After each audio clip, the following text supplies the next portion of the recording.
Okay, good morning, नमस्कार दोस्तों।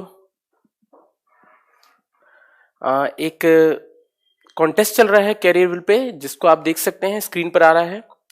इसमें लिखा हुआ है कि एक दिन में 1 लाख जीतें। 7 दिसंबर से स्टार्ट है, 1 बजे से 10 PM के बीच में। तो अगर आप पार्टिसिपेट करना चाहते हैं तो कैरियर विल ऐप को डाउनलोड कर लीजिए और इस कॉन्टेस्ट में हिस्सा लीजिए। एक दिन में 1 लाख रुपए जीते जा सकते हैं, तो इसमें आप जरूर पार्टिसिपेट करें। आप सब लोगों से मेरा दरख्वास्त है कि आप प्लीज इसको डाउनलोड करें कैरियर विल ऐप को, और अपने दोस्तों को भी सजेस्ट करें। जो आपके दोस्त हैं, जो आपके आसपास रहते हैं, जो आपके फ्रेंड्स हैं, उन सभी को कैरियर विल ऐप डाउनलोड करवाएं, ताकि वो सब भी इस पार्टिसिपेशन का, इसका हिस्सा बन सके, इस कॉन्टेस्ट का हिस्सा बन सके। बहुत अच्छा कॉन्टेस्ट है। चलो कमेंट्स देखो। Okay, good morning. मैथ्स और इंग्लिश की क्लास क्यों नहीं हुई? शायद स्टूडियो इलेक्ट्रिसिटी नहीं थी आज, लाइट की कुछ प्रॉब्लम थी, इलेक्ट्रिसिटी नहीं थी आज, तो इलेक्ट्रिसिटी नहीं थी इसलिए उनकी क्लास नहीं लग पाई सुबह। आज बैकअप भी नहीं था इसलिए। ठीक है, good morning, I love you. Okay, जय Shri Ram, good morning, good morning, Ram Ram. अरे वाह नरिंजन, हैप्पी। चलिए, बहुत बढ़िया। आज नेवी दिवस है, नेवी डे है ना? तो जल सेना दिवस है, तो इसके लिए मैं आप लोगों को हार्दिक बधाई देना चाहता हूं और जय हिंद मेरी तरफ से। और आप आज के दिन को बहुत अच्छे से सेलिब्रेट करें। आज का दिन हमारे लिए बहुत बड़ा दिन है। हैप्पी नेवी डे भाई, happy navy day, navy day. Ram Ram. I am good. Himanshu, Anil, Niranjan, Rahul, Kapil, Abhishek, Mohit, आप सब लोगों को, कपिल मैंने आपका नाम ले लिया है, ठीक है। रविंसन, हेलो, थैंक यू भाई। हिमांशु, हाय, हेलो। आज सर पार्टी होगी क्या? बेटा पार्टी का इंतजार करो, चिंता मत करो, ऐसी बड़ी पार्टी दूंगा। If you had met me earlier I would on be on training. Out, that's great Gaurav, thank you यार। मेरा नाम ठीक है। Rahul, hello. Shivam, hello. Ritesh, hello. Devkaran, hello. Ankur, hello. Pintu, hello. Ankur, hello. Bhim, hello. Lots of comments are coming, and this is really a great day for us. Today is a Navy Day. Okay, thank you Abhishek, Niranjan, Akash, Bhupendra. अरे ठीक है भाई, party कर लेंगे बिल्कुल। Saurabh, evening में करा दो क्लास, इवनिंग में करा दो। ओके ठीक है। आज नहीं देख पाएंगे, बुक खरीदने जा रहा हूँ। ठीक है, आज नहीं देख पाएंगे, बुक खरीदने जा रहा हूँ। ठीक है, ऑनलाइन पार्टी चलने दो। बिल्कुल यार, आज ऑनलाइन पार्टी करते हैं हम लोग। यहाँ खाएंगे, वहां आप लोग खाइएगा, और हम लोग, इंटरेस्ट आने लगा है physics and with you. Okay, thank you भाई। गुड मॉर्निंग सर, कैसे हैं? मैं बढ़िया हूँ, ठीक है। I want to become a naval officer, that's great thing यार। अगर आपने सोच लिया है अंकुर कि आप नेवल ऑफिसर बनेंगे, तो आप वर्दी के लिए तैयार रहिए, आप नेवल ऑफिसर जरूर बनेंगे, ठीक है ना? अंदर की विल शक्ति है ना? अंदाजे बयां ही कर देता है अलग बात को, वरना कोई बात नई बात नहीं। चलो, आप ही दिला सकते हैं नेवी एंड एयरफोर्स। ठीक है, चलो टुडेज नेवी। चलो ठीक है भैया, तो स्टार्ट कर लेते हैं आज का टॉपिक, है ना? क्वेश्चन की बात करते हैं, तो एक दो चीजें हैं। कुछ लोग मुझे डाउट्स भेजते रहते हैं ना, मेरे को डाउट्स मिलते हैं। मैं आपको एक बात बताता हूँ यार, डाउट्स आप भेजते हैं अच्छी बात है, लेकिन कुछ ऐसे डाउट्स भी आते हैं जो इस टॉपिक से रिलेटेड नहीं होते। मतलब कुछ ऐसी भी चीजें, जैसे आप इलेक्ट्रिसिटी के क्वेश्चंस पूछते हैं।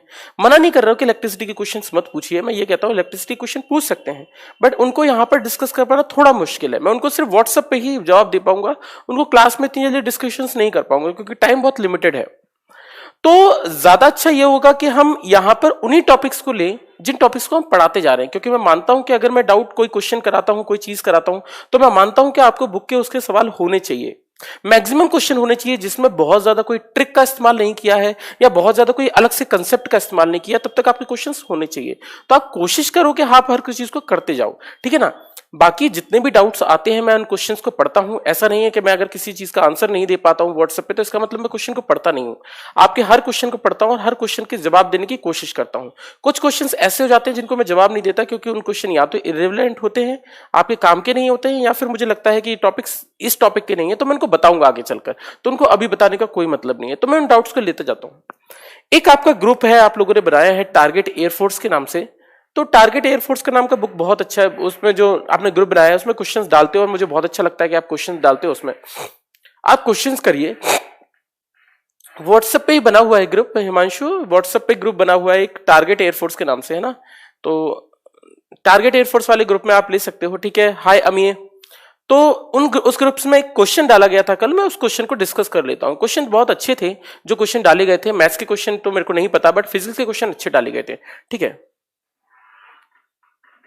What kind of by the pen और नोटबुक, ओके, ठीक है, ठीक है विपिन, अभी आ रहे हैं हम थोड़ी देर में, है ना। 2 मिनट में आपकी जो बात की गई है मैं उस चीज को ले लेता हूं अभी, ठीक है। सिराज मैथ्स इंग्लिश की आज लाइट नहीं थी इसलिए। एडमिन कौन है? एडमिन मैं भी हूँ, शायद कोई स्टूडेंट वगैरह भी है ना, ठीक है। ग्रुप में ऐड कर लूंगा, आप मुझे मैसेज कर दीजिएगा, मैं ग्रुप में ऐड कर दूंगा। जो भी आपके है ना, जो आपके दोस्तों के भी हैं उनको भी ऐड कर लीजिएगा। नेगेटिव फोर्सेस आर अट्रैक्टिव, बेटा पवन नहीं, नेगेटिव फोर्स हमेशा रिपल्सिव फोर्स होता है। अगर आप इलेक्ट्रिक फोर्स को कभी कैलकुलेट करते हैं और एफ की वैल्यू अगर नेगेटिव निकल कर आती है, that means it represent negative force, मतलब ये ऋणात्मक बल का व्यवहार करता है, ठीक है ना। आपका व्हाट्सएप नंबर, मैंने व्हाट्सएप नंबर दिया था, फिर से दे देता हूं, 8109723250। अब बात यह निकल कर आती है कि जो क्वेश्चन पूछा गया है, क्वेश्चन मैं आपको बताऊं, एक क्वेश्चन छोटा सा पूछा गया था और क्वेश्चन ये था कि 2 कोऑर्डिनेट दिए गए थे। आप क्वेश्चन को जरूर देखिएगा। क्वेश्चन ये था, अगर आप देखना चाहते हैं तो मैं आपको बता दूं, ये ल्यूसेंट के बुक का 4 नंबर का क्वेश्चन है, ठीक है। ठीक है बेटा, नंबर मत करो, नंबर मत मैसेज मत करो, मुझे नंबर से हाय हेलो कर दीजिएगा तो मैं आपको ऐड कर दूंगा, ठीक है ना। चलो, y बराबर है 80 माइनस 5t स्क्वायर, एक चीज ये दी गई थी और एक क्वेश्चन दी गई थी x इक्वल टू 60। मुझसे क्वेश्चन पूछा था फाइंड इनिशियल वेलोसिटी या फाइंड वेलोसिटी ऑफ प्रोजेक्टाइल। मुझसे पूछा गया था कि प्रक्षेपण वेग क्या होगा, मतलब कितने तेजी से ये फेंका गया होगा जब इसके कोई कोऑर्डिनेट x और y दिए गए हैं। क्वेश्चन ये था। और मुझसे पूछा गया है प्रारंभिक वेग कितना होगा। एक मेरी बात ध्यान से सुनिएगा, इनिशियल वेलोसिटी पूछना या प्रोजेक्टाइल की वेलोसिटी पूछना, आप मेरी बात समझ रहे हैं, इसने इनिशियल की बात की है। किसी चीज को जब हम फेंकते हैं तो उसका प्रारंभिक वेग क्या होगा, u, और मुझे ये u निकालना है कितना होगा। किसी बिंदु पर 2 कोऑर्डिनेट y एक्सिस दे रखा है, x एक्सिस दे रखा है। अगर x और y एक्सिस दे रखा है, इसका मतलब शिवेश आपका डाउट, ओके ओके ओके, आपका डाउट था, मैं एक बार कंफर्म कर लेता हूं आपका डाउट क्या था शिवेश, मैं भूल गया आपका डाउट। अच्छा ठीक है, H मैक्सिमम और R मैक्सिमम, ठीक है शिवेश मैं बता रहा हूं। चलो, तो मैंने कहा वेलोसिटी ऑफ प्रोजेक्टाइल की बात लेकर चल रहा हूं, तो मुझे y कोऑर्डिनेट इतना दिया है। अब मेरी बात समझना, इस क्वेश्चन में वेलोसिटी निकालनी है और दे क्या रखी है, मुझे डिस्प्लेसमेंट विस्थापन दे रखा है। तो अगर विस्थापन दे रखा है तो आपके दिमाग में सीधी सी बात क्लिक करनी चाहिए थी। एक बात आप रट्टा मार लीजिए कि अगर कभी इक्वेशन आती है किसी भी क्वेश्चन में, तो आप ये समझ लीजिए या तो मुझे डिफरेंशिएशन करना पड़ रहा है या फिर मुझे इंटीग्रेशन करना पड़ रहा है। इन दोनों में से एक चीज करनी है। अगर मैं इस इक्वेशन को लूं तो मैं इसको vy निकाल सकता हूं, और vy कैसे निकालूंगा, मुझे पता है कितना होता है dy by dt, और मैं इसको अगर सॉल्व करूं तो ये निकलेगा 8 into 10t। मेरे ख्याल से आपको बात समझ में आ रही होगी। vy तो निकल कर आया इतना। इसी प्रकार से अगर मैं vx कंपोनेंट निकालूं तो vx कंपोनेंट निकल कर आएगा, ये जो निकल कर आएगा इसकी वैल्यू की बात करूं तो vx बराबर होगा dx by dt, और dx by dt को अगर मैं सॉल्व करूं तो dx by dt की वैल्यू कितनी निकलेगी, 6। तो मेरे पास 2 वैल्यूज निकल कर आई हैं, एक निकल कर आई है vy और एक vx। अब एक बात समझिएगा, जब हम किसी चीज को फेंकते हैं तो मैंने बोला y ये है, u है, u के 2 कंपोनेंट आ गए, ये दोनों के बीच में एंगल कितना है, 90 डिग्री। दो वेक्टर्स जो 90 डिग्री पर हो, उन दोनों के कोऑर्डिनेट, उनका रिजल्टेंट कितना निकलता है, इतना ही तो होता है, vx square plus vy square. अगर आप थोड़ा बहुत वेक्टर्स पढ़े हो तो उसका रिजल्टेंट यही रखता है। तो अगर मुझे vx और vy पता लग जाए तो मैं कर दूंगा, लेकिन प्रॉब्लम यह है कि ये पूछा गया है t बराबर 0 पर, फेंकने वाले की बात की गई है। तो मुझे अगर इनिशियल बात करनी है तो t बराबर 0 होगा, और t बराबर 0 अगर इसमें पुट कर दूं तो vy की वैल्यू कितनी निकलेगी, 8 निकलेगी। vx आ गया 6, ये आ गया 8, इसको पुट कर देते हैं, ये होगा 8 स्क्वायर प्लस 6 स्क्वायर। इसको सॉल्व कीजिएगा, इसका आंसर जो निकल कर आएगा वो 10 निकल कर आएगा। इस तरीके से हम लिख सकते हैं, इसकी जो वेलोसिटी होगी वो 10 मीटर पर सेकंड होगी। शिवेश, अच्छा एक क्वेश्चन पूछा गया था, ये कहना चाहते थे कि आर मैक्सिमम और एच मैक्सिमम का मतलब क्या होता है। जरा आर मैक्सिमम और एच मैक्सिमम का मतलब बता देता हूं क्या होता है। देखो बेसिकली अगर मैं बात करूं, हाँ 10 आंसर आएगा बेटा। बेसिकली मैं बात करूं, जब हम कोई चीज फेंकते हैं, लेट अस सपोज कि मैंने बोला कि मेरा u की वैल्यू दे रखी है मुझे 10 मीटर पर सेकेंड, और बताइए मैं कितना ऊंचाई तक किसी गेंद को फेंक सकता हूं। एच मैक्स ही बता रहा हूं बेटा, मैंने बोला कितनी ऊंचाई तक किसी गेंद को फेंक सकता हूं u से 10 लेकर। तो अगर आप कहते हैं कि मैं 10 मीटर पर सेकंड से कितनी मैक्सिमम ऊंचाई तक बॉल फेंक सकता हूं, गेंद फेंक सकता हूं, कोई चीज फेंक सकता हूं, तो ये आप तब फेंक पाएंगे जब आपकी थीटा की वैल्यू 90 डिग्री होगी। और थीटा की वैल्यू 90 डिग्री होगी उस वक्त आप एच मैक्स निकालेंगे। एच मैक्सिमम का मतलब ही होता है कि थीटा का 90 होना, सीधी सी बात है। तो अगर मुझसे कभी क्वेश्चन कहा जाए कि भैया एच मैक्सिमम निकालो, तो आपके दिमाग में बात क्लिक करनी चाहिए कि वो आपसे थीटा बराबर 90 पर वैल्यू पूछ रहा है, और 90 पर वैल्यू पूछ रहा है तो आप पुट कर दोगे। अब अगर मुझसे पूछता है कि r की वैल्यू मैक्सिमम हो जाए, यानी u की वैल्यू अगर मुझे 10 दे रखी है और मुझसे बोले r मैक्सिमम कितनी होगी, मतलब ये हुआ कि कितने एंगल पे फेंकूं कि r अपनी मैक्सिमम रेंज तय करे, तो आप बोलेंगे, आपके दिमाग में सीधी सी बात क्लिक करनी चाहिए थी कि आपको थीटा 45 दे रखा है, 45 दे रखा है, r मैक्सिमम का थीटा 45, h मैक्सिमम का थीटा 45। और इन दोनों का रिलेशन अगर मुझसे सिर्फ h निकालना है, जैसे मैंने बोला था h बराबर मैंने लिखा था r मैक्स डिवाइडेड बाय 4। इसका कहने का मतलब यह था कि जब r मैक्सिमम है, मतलब मान लो अभी रेंज मैक्सिमम है, अभी हमने 45 डिग्री पर फेंका है, इस वक्त पर हाइट जो निकल कर आ रही है, इस हाइट को हमने लिखा है, इस वक्त पर हाइट होगी r मैक्सिमम, यानी जो हमारी रेंज अभी मैक्सिमम हो सकती है, इससे ज्यादा नहीं हो सकती 45 पर, इसकी जो वैल्यू निकल कर आएगी वो h इस वक्त की हाइट है, पर हाइट मैक्सिमम नहीं है, क्योंकि अगर हाइट मैक्सिमम बोलता निकालने को तो height maximum theta equals to 90 पर निकल कर आता। इसलिए हमसे अभी h पूछा है जब r मैक्सिमम दिया गया, तो हमें थीटा 45 रखना होगा। विपिन 10 मीटर होगा रेंज मैक्सिमम, ओके ठीक है, ठीक है भाई। निरंजन, काइनेमेटिक्स का कंसेप्ट क्वेश्चन नहीं कराया सर आप, सर आपने, अच्छा काइनेमेटिक्स से कंसेप्ट क्वेश्चन, वैसे काइनेमेटिक्स के क्वेश्चन को आपको थोड़ा सा ना, मैं जो थ्योरी दूंगा ना आपको, जो क्वेश्चंस दूंगा आप उन क्वेश्चंस को कीजिएगा। मैंने बहुत सारे क्वेश्चन तो करवा दिए हैं, आपके मैक्सिमम क्वेश्चन हो जाएंगे आपके। ये जो टॉपिक है काइनेमेटिक्स, ये मैक्सिमम न्यूमेरिकल पोर्शन है, इससे थ्योरी के क्वेश्चन कम बनते हैं, बट जितने ही बनते हैं मैं आपको शीट के थ्रू दे दूंगा, ठीक है बेटा। पवन, सब कराना पड़ते हैं यार, सब एक बराबर स्टूडेंट नहीं है ना, कोई स्टूडेंट थोड़ा ज्यादा वीक होता है, कुछ स्टूडेंट होता है, तो सबके अनुसार मुझे चलना पड़ता है। मैं चाहता हूं सबको पढ़ाता रहूं, कोई भी चीज छूटे ना, ठीक है ना।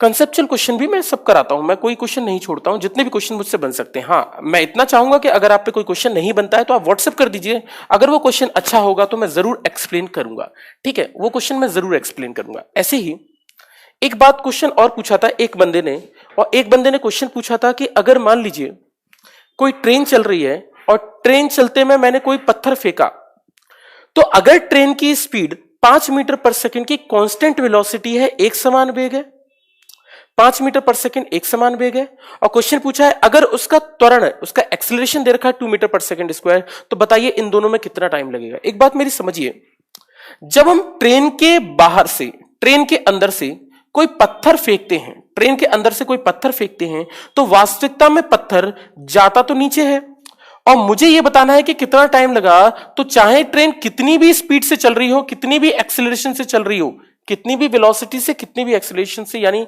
कितने भी वेग से, कितने भी त्वरण से, इससे कोई फर्क नहीं पड़ता। 50 की स्पीड से चल रही होगी तब भी टाइम लगेगा उतना ही, 100 की स्पीड से चल रही होगी तब भी नीचे में आने में उतना टाइम लगेगा, 200 मीटर पर सेकंड की स्पीड से चल रही होगी तब भी उतना ही टाइम लगेगा, क्योंकि ये वर्टिकल कंपोनेंट है, प्रक्षेपी गति, वो नीचे वाला कंपोनेंट है, और इसकी वैल्यू v sin थीटा ही रहेगी, चाहे कुछ भी हो जाए। तो आप ये समझ लीजिए, जब भी कोई चीज नीचे फेंकते हैं तो उसकी वेलोसिटी जो होगी वो हमेशा वर्टिकल कंपोनेंट निकल कर आएगी, और टाइम हमेशा सेम होता है। ट्रेन की स्पीड से इसका कोई लेना देना नहीं होता, एक बराबर समय में ही हमेशा निकलती है। हाँ भाई निरपेंद्र, एयरफोर्स में क्वेश्चन थ्योरी आते हैं, थ्योरी के क्वेश्चंस भी आते हैं बेटा, थ्योरी के क्वेश्चंस आते हैं, बट थ्योरिकल आप ऐसे नहीं बोल सकते कि थ्योरेटिकल पूरा थ्योरी पूछ लेता है। थ्योरेटिकल क्वेश्चंस कम रहते हैं, बेसिकली टेक्निकल में थ्योरी रहते हैं। टेक्निकल में थ्योरी का मतलब ये हुआ कि आपको कुछ ना कुछ फॉर्मुलेस दे दिए जाते हैं और उस फॉर्मुले से रिलेटेड क्वेश्चन पूछ लिए जाते हैं, और उन सबसे रिलेटेड आपको थोड़ा बहुत कंसेप्ट का अंदाजा होना चाहिए। तो थ्योरी आता है, मैक्सिमम थ्योरी आता है, पूरा 100% न्यूमेरिकल क्वेश्चन कम आते हैं, न्यूमेरिकल्स कम आते हैं। हाँ, एयरफोर्स में थोड़े से कम आते हैं, नेवी में बहुत ज्यादा आते हैं, तो आप नेवी के लिए जरूर करें ना, ठीक है। चलो तो हम आज का, हाँ, ट्रेन की स्पीड पे डिपेंड नहीं कर कश्यप है ना, तो उस चीज पे एक क्वेश्चन एक और पूछा था, एक थ्योरेटिकल, तो आप उसको भी ध्यान रखिएगा। चलो शिवेश, आपको डाउट क्लियर हुआ या नहीं हुआ, आप मुझे बता दें एक बार, है ना। शिवाश सर, ग्रेविटेशन के चैप्टर कब होगा? ग्रेविटेशन का चैप्टर बेटा अभी थोड़ी देर में लगेगा। अभी तो मैं लॉज ऑफ मोशन करवा लूं, इसमें थोड़ा टाइम लगेगा। इस चैप्टर के बाद मैं आपको ले लूंगा ग्रेविटेशन, या नहीं, इसके बाद मैं वर्क एनर्जी पावर कराऊंगा, कार्य ऊर्जा एवं शक्ति, और उसके बाद ग्रेविटेशन होगा। ठीक है, ठीक है। ल्यूसेंट की बुक से कितना आ सकता है? देखो बेटा, मैं पेपर नहीं बनाता, बट फिर भी मैं आपको बोलता हूं कि मैक्सिमम जो क्वेश्चंस लगते हैं, मुझे लगता है ल्यूसेंट एक बहुत अच्छी किताब है। अगर आप इसके कंसेप्ट को समझ जाते हैं, उनके मतलब समझ जाते हैं लाइंस के, तो हर एक क्वेश्चन बनाया जा सकता है।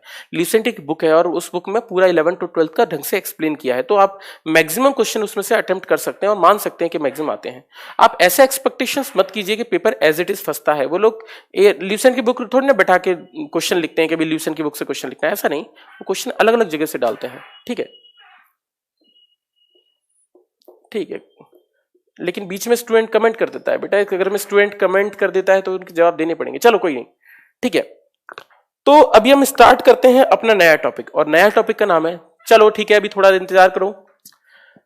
हम लॉज ऑफ मोशन पढ़ रहे थे और हमने थोड़ा सा फोर्स को समझा था, बल को समझा था। बल के बारे में चीजें क्या थी? किसी चीज को खींचना या धक्का देना बल कहलाता है। एग्जाम्पल के तौर पर अगर मैंने कहा मैं दरवाजे को धक्का देता हूं या दरवाजे को खींचता हूं, तो क्या होगा? फोर्स होगा, बल होगा। तो ये सारी चीजें फोर्सेस कहलाती हैं। फोर्सेस के बारे में और हमने चीजें एक्सप्लेन की कि भैया फोर्स कैसा कैसा होता है, अट्रैक्टिव होता है, आकर्षक बल कौन सा होता है, रिपल्सन फोर्स कितना होता है, ये बहुत सारी चीजें हमने एक्सप्लेन की। अब मुझसे ये चीज पूछी जाए कि भैया ये सारी चीजें तो मैंने एक्सप्लेन की हैं, पर इन सभी चीजों से रिलेटेड अगर मैं बात करूं तो किस तरीके से इन चीजों को समझ सकता हूं, तो जरा समझते चलिएगा। अगर मैं फोर्स के बारे में समझ रहा हूं तो एक चीज, मैंने कल एक कंसेप्चुअल क्वेश्चन समझा था, एक क्वेश्चन देखा था मैंने, उस क्वेश्चन के आधार पर क्वेश्चन पूछता हूं। क्वेश्चन ये था कि किसी चीज को खींचना आसान होता है या किसी चीज को धक्का देना आसान होता है? किसी चीज को खींचना आसान होता है या धक्का देना आसान होता है? तो आप ये बात समझ लीजिए, pulling is always a easier task, यानी किसी चीज को खींचना, किसी चीज को खींचना यानी किसी वस्तु को खींचना हमेशा आसान होता है। कभी कभी एक बुक में क्वेश्चन भी दे रखा था कि पुलिंग क्यों आसान होता है, मतलब किसी चीज को खींचना क्यों आसान होता है।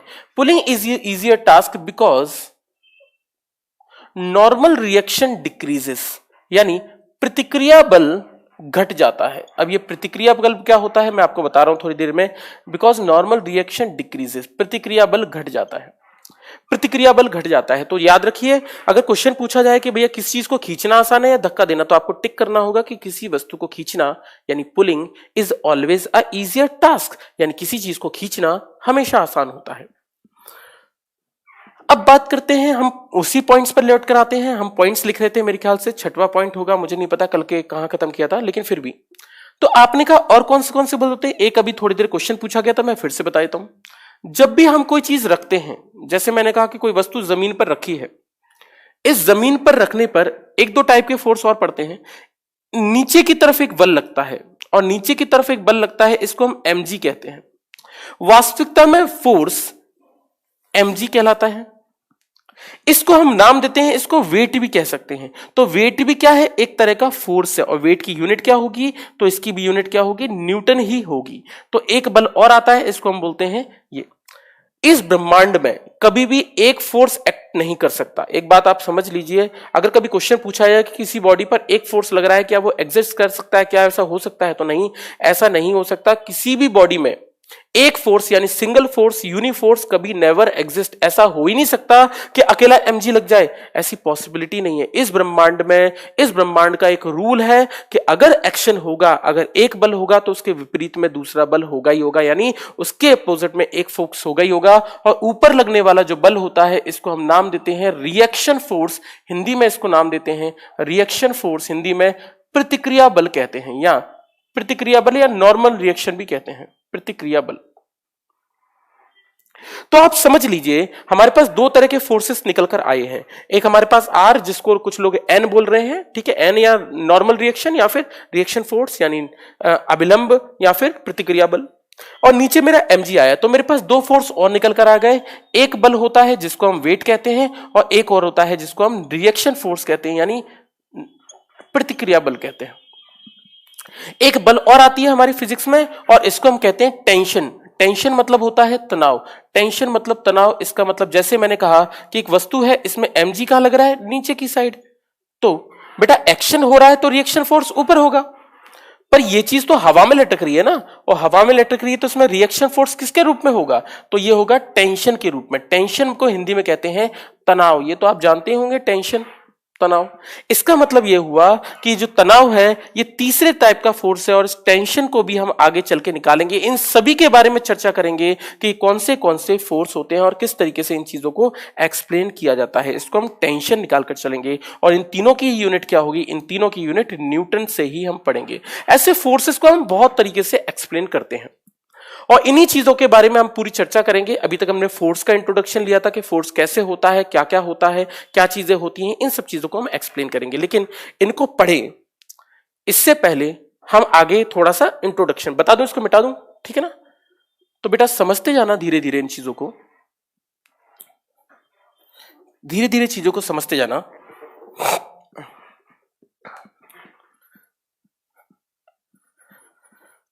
आप लोगों के लिए एक छोटी सी बात, बोलो भाई, बोल दो भाई, बात तो बोलते रहा करो। चलो अब एक बात समझना। मुझसे किसी ने कहा था कि स्पीड और वेलोसिटी बताओ। मुझसे किसी ने बोला कि गाड़ी है, गाड़ी 50 मीटर पर सेकंड से चल रही है, 50 मीटर पर सेकंड से चल रही है, और ब्रेक लगा दिए, कितना दूर जाके रुकेगी।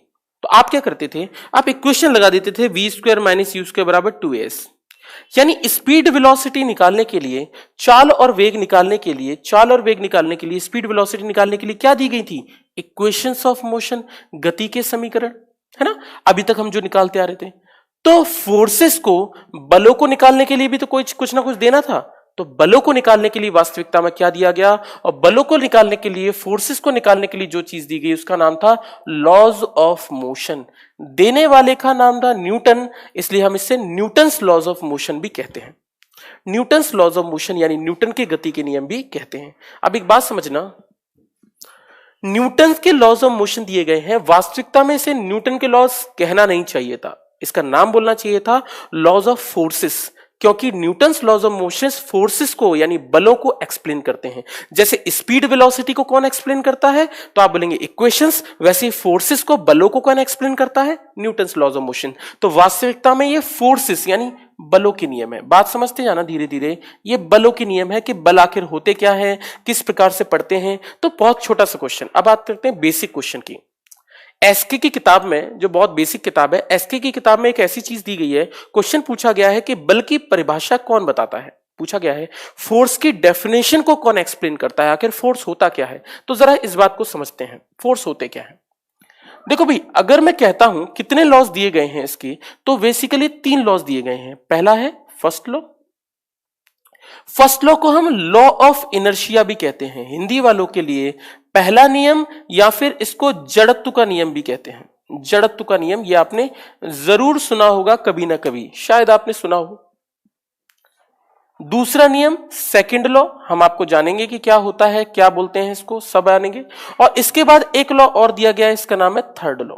पहली बात, जनरल साइंस के पेपर में जो लोग एसएससी वगैरह की तैयारी करते हैं, छोटे एग्जाम की तैयारी करते हैं, एसएससी वगैरह में एक छोटा सा क्वेश्चन पूछा जाता है, क्या गैलीलियो का नियम और न्यूटन का नियम एक ही है। देखिए, वो इक्वेशंस थी, एक समीकरण थे, उनको आप भूल जाइए। अब हमारे पास लॉस की बात आ रही है। लॉ, नियम अलग होते हैं और इक्वेशंस अलग होती हैं। अब हम ये बोल रहे हैं क्या गैलीलियो के लॉ और न्यूटन का लॉ एक ही है। तो आप बस समझना, गैलीलियो का लॉ अलग है और गैलीलियो की इक्वेशन अलग है। गैलीलियो का लॉ क्या होता है मैं आपको बताऊं, तो गैलीलियो के नियम की बात करें तो लॉ ऑफ इनर्शिया जिस आदमी ने दिया है उसका नाम है गैलीलियो, और फर्स्ट लॉ जिसने दिया है उसका नाम है न्यूटन। तो वास्तविकता में पहला क्वेश्चन तो यही बनता है कि क्या न्यूटन का नियम और गैलीलियो का नियम एक ही है। तो आप बोलेंगे बिल्कुल, न्यूटन का नियम और गैलीलियो का नियम दोनों लॉ सेम है। न्यूटन और गैलीलियो का नियम, Newton and Galileo's laws are same. पहली बात, तो इनको अलग अलग क्यों दिया गया। देखो भाई, दोनों बातें अलग अलग बोलते हैं, और दोनों बातें अलग अलग बोलते हैं, इसलिए मैं बोल सकता हूं कि दोनों लोग भले ही बातें अलग अलग बोलते हैं लेकिन दोनों का मतलब एक ही निकलता है। और दोनों का मतलब एक ही निकलता है तो इसका मतलब हम दोनों को एक ही के अंदर रखते हैं, दोनों को हम एक ही के अंदर रखते हैं। जरा देखेंगे कि इन तीनों में क्या है। हाँ शिवेश, थोड़ा सा चेंजिंग है, बट थोड़ा चेंज है, ओके शिवेश एक्सप्लेन करना मुझे थोड़ा सा ना, एक्सप्लेन करना इस चीज को कि कैसे अलग है क्या इनमें।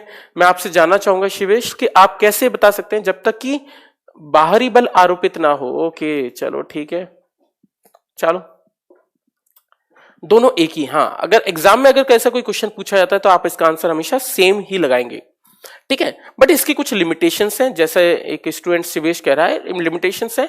लिमिटेशंस होती हैं कि एक्सटर्नल फोर्स नहीं लगना चाहिए, तो हम बाकी किसी बल को नहीं मान रहे। जब हम सिर्फ इन दोनों की बात करेंगे तभी इन चीजों को एक्सप्लेन करते हैं, ठीक है। फर्स्ट लॉ और लॉ ऑफ इनर्शिया एक ही है। अब ये बात निकल कर आती है कि फर्स्ट लॉ क्या बताता है, सेकंड लॉ ऑफ फोर्स के बारे में क्या बताता है, थर्ड लॉ क्या बताता है। तो पहली बात करें तो ये बताता है डेफिनेशन ऑफ फोर्स। मुझसे कोई पूछे बल क्या होता है, डेफिनेशन ऑफ फोर्स, बल क्या होता है, तो आप बोलेंगे पहला नियम क्या बताएगा, बल की परिभाषा, कि बल क्या होता है, बल की परिभाषा बताता है पहला नियम। सेकेंड लॉ क्या बताता है, तो आप लिखेंगे ये बताता है मैग्नीट्यूड ऑफ फोर्स, बल कितना होता है। मैग्नीट्यूड ऑफ फोर्स हिंदी में कहते हैं बल का परिमाण बताता है कि बल कितना होता है। और तीसरा बताता है कि बल कैसा होता है, यानी प्रॉपर्टी ऑफ फोर्स, यानी बल कैसा होता है, तो बल की गुण बताता है। तो बेसिकली ये तीनों लॉ बलों को एक्सप्लेन करते हैं और तीनों ही अलग अलग बातों को एक्सप्लेन करते हैं। रिंकू एडहेसिव फोर्स और कोहेसिव फोर्स मैं देख लिया है आपका, लेकिन वो अभी इस टॉपिक में नहीं है, इसलिए मैं रिंकू लेकर नहीं चल रहा है। इस टॉपिक का नाम होगा जनरल प्रॉपर्टीज ऑफ मैटर, द्रव के सामान्य गुण। लेकिन अगर आप मुझसे ये जानना चाहते हैं कि एडहेसिव कोहेसिव क्या होते हैं, तो इन चीजों को मैं थोड़ी देर बाद एक्सप्लेन करूंगा जब आपका सिलेबस खत्म होगा। हाँ बिल्कुल होते हैं ये फोर्सेस, एडहेसिव और कोहेसिव फोर्सेस, बट ये इसके अंतर्गत हम नहीं पढ़ रहे हैं, होते हैं पर यहां पर हम चीजों के बारे में नहीं पढ़ेंगे। यहां पर मैंने उन फोर्सेस को बताया जिनको हम निकालेंगे, ठीक है ना, इसलिए ठीक है, पीडीएफ डाल दूंगा, ठीक है। तो डेफिनेशन ऑफ फोर्स बल की परिभाषा, परिमाण और बल के गुण बताता है, और इस तरीके से हम तीनों के बारे में पढ़ते हैं। अब हम ये पढ़ेंगे, अब हम ये पढ़ेंगे कि आखिर ये तीनों चीजें होती क्या है। तो जरा एक के बाद एक इन सब चीजों को पढ़ लेते हैं कि आखिर ये तीनों चीजें बोलते क्या है और किस तरीके से चीजों को एक्सप्लेन करते हैं। तो हमारा पास सबसे पहला पॉइंट है फर्स्ट लॉ। तो देखते हैं कि फर्स्ट लॉ क्या होता है, ठीक है। चलो स्टार्ट करते हैं फर्स्ट लॉ हमारा।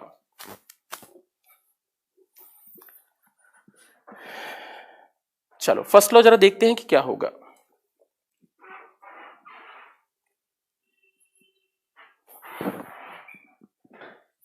जरा फर्स्ट लॉ समझते हैं। अब मैं अगर फर्स्ट लॉ की बात करें तो फर्स्ट लॉ पर कोई न्यूमेरिकल, कोई थ्योरेटिकल क्वेश्चन नहीं बनता। न्यूटन का फर्स्ट लॉ कोई भी क्वेश्चन नहीं बनाता, लेकिन फिर भी इसको हम लिखते चलते हैं, ठीक है ना।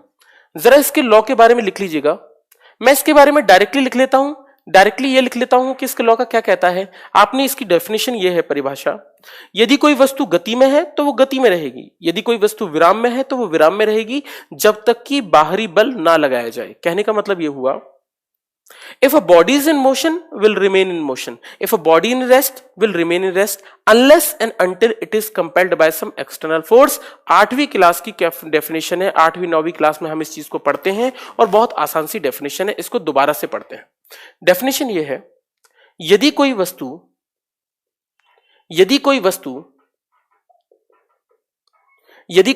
विराम में है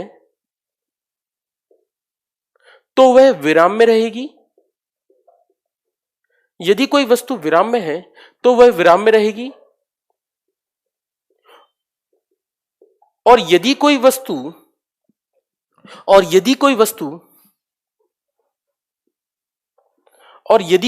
गति में है, और यदि कोई वस्तु गति में है,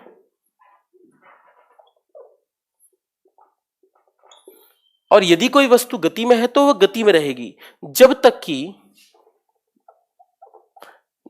कि बाहरी बल ना लगाया जाए,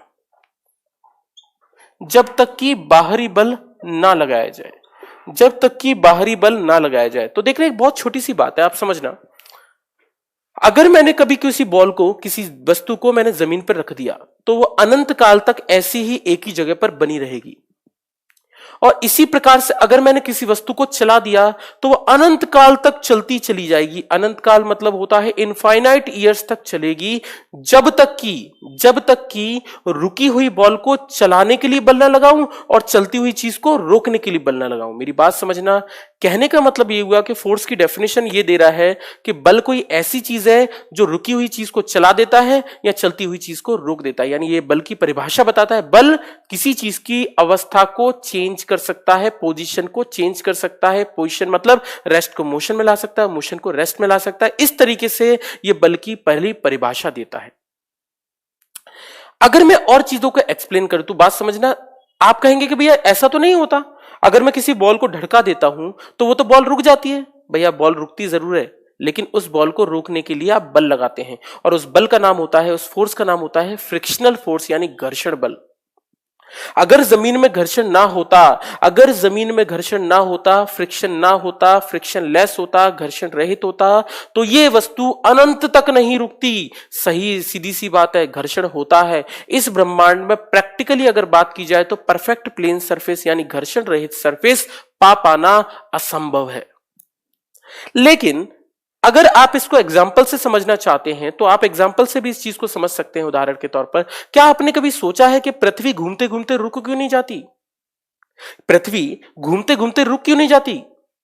कभी ये सोच कर देखें, पृथ्वी क्यों नहीं रुक रही, चंद्रमा क्यों नहीं रुक रहा? क्योंकि वो सब वैक्यूम में घूम रहे हैं, निर्वात में घूम रहे हैं, और वैक्यूम में हवा इन सब की चीजें है ही नहीं, तो वहां पे फ्रिक्शन नाम की, घर्षण नाम की चीज ही नहीं है। तो वो घूमते घूमते क्या करेगी? हमेशा अनंत काल तक घूमेगी, कभी रुक ही नहीं सकती। और इसलिए कभी कोई चीज रुक नहीं सकती। ब्रह्मांड में जो चीज चल गई वो चली ही चली जाती है, रुकती ही नहीं है, जब तक कि घर्षण नाम की चीज ना होती हो। इसीलिए हम जानते हैं कि इस ब्रह्मांड में कोई भी चीज को, वस्तु को बदलने के लिए बल की परिभाषा होती है। तो ये डेफिनेशन फोर्स देता है। फोर्स क्या करता है? बल क्या होता है? Force is something that changes the position. कहने का मतलब हुआ वो अवस्था में परिवर्तन कर देता है, यानी अगर अपनी पोजीशन को चेंज कर देता है। ठीक है ना? तो इस तरीके से हम बोल सकते हैं कि बल क्या होता है, तो फोर्स क्या होता है? फोर्स किसी की पोजीशन चेंज करने वाली चीज होती है, यानी रुकी हुई चीज को मोशन में, मोशन वाली चीज को रोक में। इस तरीके से बल की परिभाषा देता है। बहुत सारे लोग ये सोचते हैं कि F बराबर m इंटू ए दिया गया है, सेकंड लॉ, तो सेकंड लॉ डेफिनेशन देता होगा। नहीं, सेकंड लॉ डेफिनेशन नहीं देता, फर्स्ट लॉ डेफिनेशन देता है। सेकंड लॉ क्या देखेगा, इसको देखेंगे हम थोड़ी देर में, लेकिन अभी इसका सेकंड पार्ट पढ़ते हैं कि लॉ ऑफ इनर्शिया यानी जड़त्व का क्या मतलब होता है। बेटा सैटेलाइट भी नहीं रुकती, कोई भी चीज कभी नहीं रुकती, ठीक है ना? वैक्यूम में कोई चीज नहीं रुकती। वैक्यूम अगर मैं गोली चला दूंगा तो क्या गोली कभी रुक जाएगी क्या? भैया कभी गोली नहीं रुकेगी। आप में अगर मैं धक्का मार दूं वैक्यूम में, कभी रुकोगे क्या? कभी नहीं रुकोगे। सन क्यों नहीं घूमता? अरे ऐसा थोड़ी ना होता है। चलो, अब हमारे पास बात आती है कि आखिर लॉ ऑफ इनर्शिया क्या होता है, जड़त्व का नियम क्या होता है। जरा इसको भी थोड़ा सा समझ ले। आज का लेक्चर थोड़ा सा थ्योरेटिकल रहेगा, तो थ्योरेटिकल थोड़ा सा लिखते चलना, ठीक है ना? तो जड़त्व का नियम क्या होता है, मुझे ये बात समझनी है। अब मेरी बात समझना कि अगर मैं लॉ ऑफ इनर्शिया की बात कर रहा हूं तो पहली बात निकल कर आती है कि इनर्शिया आखिर होता क्या है, जड़त्व आखिर होता क्या है, जड़त्व इनर्शिया होता क्या है। तो मैं अभी डेफिनेशन लिख रहा हूं किताब की डेफिनेशन समझने में थोड़ी मुश्किल है, लेकिन फिर भी मैं एक बार लिख कर देखता हूं कि क्या है। It is a property of a body, यह किसी वस्तु के अंदर का वह गुण है, यह किसी वस्तु के अंदर का वह गुण है जो उस वस्तु की अवस्था में, जो उस वस्तु की अवस्था में परिवर्तन नहीं होने देता, जो उस वस्तु की अवस्था में परिवर्तन नहीं होने देता। यानी इनर्शिया किसी बॉडी की प्रॉपर्टी है। प्रॉपर्टी, अब प्रॉपर्टी है तो मैंने ये तो नहीं कहा कि फोर्स है, बल है। प्रॉपर्टी है तो मैंने ये तो नहीं कहा कि मोमेंटम है। प्रॉपर्टी है तो मैंने ये तो नहीं कहा कि ये इंपल्स है, आवेग है। मैंने ऐसा कुछ नहीं कहा, इसका मतलब ये हुआ, ऐसा कुछ नहीं कहा का इसका मतलब ये हुआ कि बेटा, इसका मतलब ये हुआ कि इन सब चीजों पे इसकी बात करें तो इनर्शिया नाम की चीज में कोई यूनिट और कोई डायमेंशन नहीं होती, ना ही इसकी कोई इकाई होती है, ना ही इसकी कोई विमा होती है। आप लोगों में से कुछ लोग बहुत सोच रहे होंगे कि भैया मूवमेंट ऑफ इनर्शिया अलग चीज। बेटा मूवमेंट ऑफ इनर्शिया, जड़त्व आघूर्ण एक अलग चीज है। मूवमेंट ऑफ इनर्शिया की यूनिट और डायमेंशन हो सकती है, पर इनर्शिया की कोई यूनिट और कोई डायमेंशन नहीं होती है। ये एक प्रॉपर्टी है। तो प्रॉपर्टी यानी गुण का ऐसा कोई चीज नहीं हो सकती। ठीक है बेटा, वापस कैसे आते हैं? बेटा एस्ट्रोनॉट उड़कर थोड़ी ना आते हैं वापस, उनके पास तो फ्यूल होता है, इंजन होता है, तो उसके थ्रू वो रॉकेट प्रपल्शन से, रॉकेट से आते हैं, है ना। चलो चलो बात की बात क्वेश्चन बाद में करेंगे। तो हमने ये कहा कि अब मैं इनर्शिया को थोड़ा सा समझाता हूं, थोड़ा देर का समय दीजिएगा। बहुत सारे लोग इनर्शिया समझते हैं, मैं आपको इनर्शिया का एक और थोड़ा सा समझाने की कोशिश करता हूं। ठीक है, जड़त्व, इनर्शिया। इनर्शिया किसी बॉडी में नहीं होता, ये अपने आप बॉडी के अंदर स्टोर होता है, अपने आप किसी वस्तु के अंदर आ जाता है, अपने आप किसी वस्तु के अंदर आता है। लाइक अगर मैं एक जगह पर खड़ा हूं तो मेरे अंदर इनर्शिया आएगा, जड़त्व आएगा। और कौन सा जड़त्व आएगा? जो आपकी स्थिति होती है वही आपका जड़त्व होता है। जैसे एग्जांपल के तौर पर अगर मैं खड़ा हूं तो मेरे अंदर इनर्शिया ऑफ रेस्ट होगा, विराम का जड़त्व होगा, इनर्शिया ऑफ रेस्ट होगा। अगर मैं दौड़ रहा होता तो मेरे अंदर इनर्शिया ऑफ मोशन होता, गति का जड़त्व होता। तो आपके अंदर वही जड़त्व आ जाता है जो आपकी स्थिति होती है, पोजीशन होती है। अब ये जड़त्व मेरे अंदर करेगा क्या? अब ये जड़त्व मेरी अवस्था में चेंज नहीं होने देगा। चेंज नहीं होने देगा मतलब अवस्था में परिवर्तन नहीं होने देगा। यानी अगर मैं अब रुके से चलना चालू करूंगा तो ये मुझे रोक देगा कि आप मत चलो। अगर मैं दौड़ रहा हूं तो मेरे अंदर का इनर्शिया ऑफ मोशन, गति का जड़त्व ये कहेगा कि अब आप रुक नहीं सकते, वो आपको रुकने नहीं देगा। तो जड़त्व किसी वस्तु के अंदर आने वाला वह गुण है जो आपकी अवस्था को परिवर्तन नहीं होने देता, चेंज नहीं होने देता। ये डेफिनेशन थी। एग्जाम्पल नंबर फर्स्ट की बात करते हैं। एग्जाम्पल क्या है? एग्जाम्पल नंबर फर्स्ट, उदाहरण के तौर पर अगर मैं ये कहता हूं कि मेरी एक कार है और मैंने कहा कार चल रही है, मैं जानता हूं कार किससे चलती है, इंजन से चलती है, फ्यूल से चलती है। मैंने कहा ठीक है, चलो हमने बोला कार इंजन से चलती है, और कार चलते चलते, कार का चलते चलते मैं इंजन बंद कर दूं और आप कहें कि इंजन बंद करने से क्या कार रुक जाएगी क्या? आप बोलेंगे बिल्कुल नहीं। कार का अगर आप इंजन बंद कर देंगे, अगर कार न्यूट्रल में है तो आप बोलेंगे इंजन बंद करने के बाद भी कार चलती रहेगी। आप दिमाग लगा के सोचें, भाई कार तो इंजन से चलती है और जब मैंने इंजन ही बंद कर दिया अब कार कैसे चल रही है? तो बेटा उस कार को चलाने के लिए जो चीज जिम्मेदार है उसको हम इनर्शिया यानी जड़त्व कहेंगे। जड़त्व किसी वस्तु के अंदर आ जाता है और वो उसकी अवस्था में परिवर्तन नहीं होने देता। वास्तविकता में जब कार चल रही थी तो उसके अंदर आ गया था इनर्शिया ऑफ मोशन, गति का जड़त्व, और अब ये इस कार को एकदम से नहीं रुकने देगा। इसीलिए इस चीज को हम जड़त्व कहते हैं, इनर्शिया कहते हैं। एग्जाम्पल नंबर फर्स्ट, अगर आप बस के अंदर बैठे हैं तो आपके अंदर कौन सा इनर्शिया आएगा, जड़त्व आएगा? तो आप बोलेंगे भाई बस के अंदर बैठे हैं, बस रुकी है, तो आपके अंदर होगा इनर्शिया ऑफ रेस्ट यानी विराम का जड़त्व। अब ये विराम का जड़त्व आपसे ये कहेगा कि आप नहीं हिल सकते, आप नहीं चल सकते। बस में तो इंजन है, बस तो एकदम से चल पड़ेगी, लेकिन लोअर पोर्शन जो आपका बस के साथ जुड़ा हुआ है, लोअर पोर्शन तो आगे निकल जाएगा, लेकिन अपर पोर्शन, ऊपर वाला हिस्सा ये कहेगा कि मैं जहां था वहीं रहूंगा, क्योंकि मेरा इनर्शिया कहेगा कि आप उसी जगह पे बने रहो, जिसकी वजह से मैं पीछे गिर जाऊंगा, क्योंकि मैं तो विराम में ही रहना चाहूंगा ना। मेरा जड़त्व तो कहेगा आप क्यों चल रहे हो, आप रुके रहो, जिसकी वजह से मैं पीछे गिर जाऊंगा। कारण क्या होगा? इनर्शिया। चलती हुई बस के ब्रेक लगने पर हम आगे गिर जाते हैं, कारण क्या होगा? Same inertia. एग्जांपल के तौर पर अगर कार चल रही है या बस चल रही है, बस चल रही है तो मैं इसके अंदर बैठा हूं, तो मेरे अंदर बस अगर 60 मीटर पर सेकंड से चल रही है तो आप भी कितने से चल रहे हो? 60 मीटर पर सेकंड से। बस के अंदर हवा चलने से चल रही है 60 मीटर पर सेकंड से। बस के अंदर की हर चीज 60 मीटर पर सेकंड से आगे चल रही है। तो मेरे अंदर कौन सा इनर्शिया आ गया है? इनर्शिया ऑफ मोशन, गति का जड़त्व।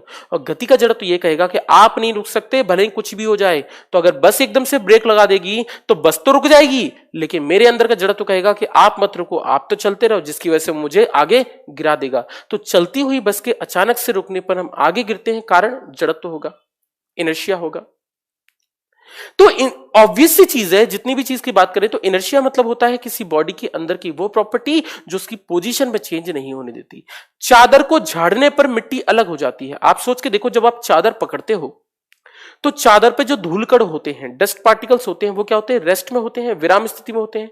और जैसे ही आप चादर को मोशन में लाते हो तो चादर तो मोशन में आ जाती है, चादर तो वहां से हट जाती है, लेकिन डस्ट पार्टिकल्स वहीं रह जाते हैं। क्यों?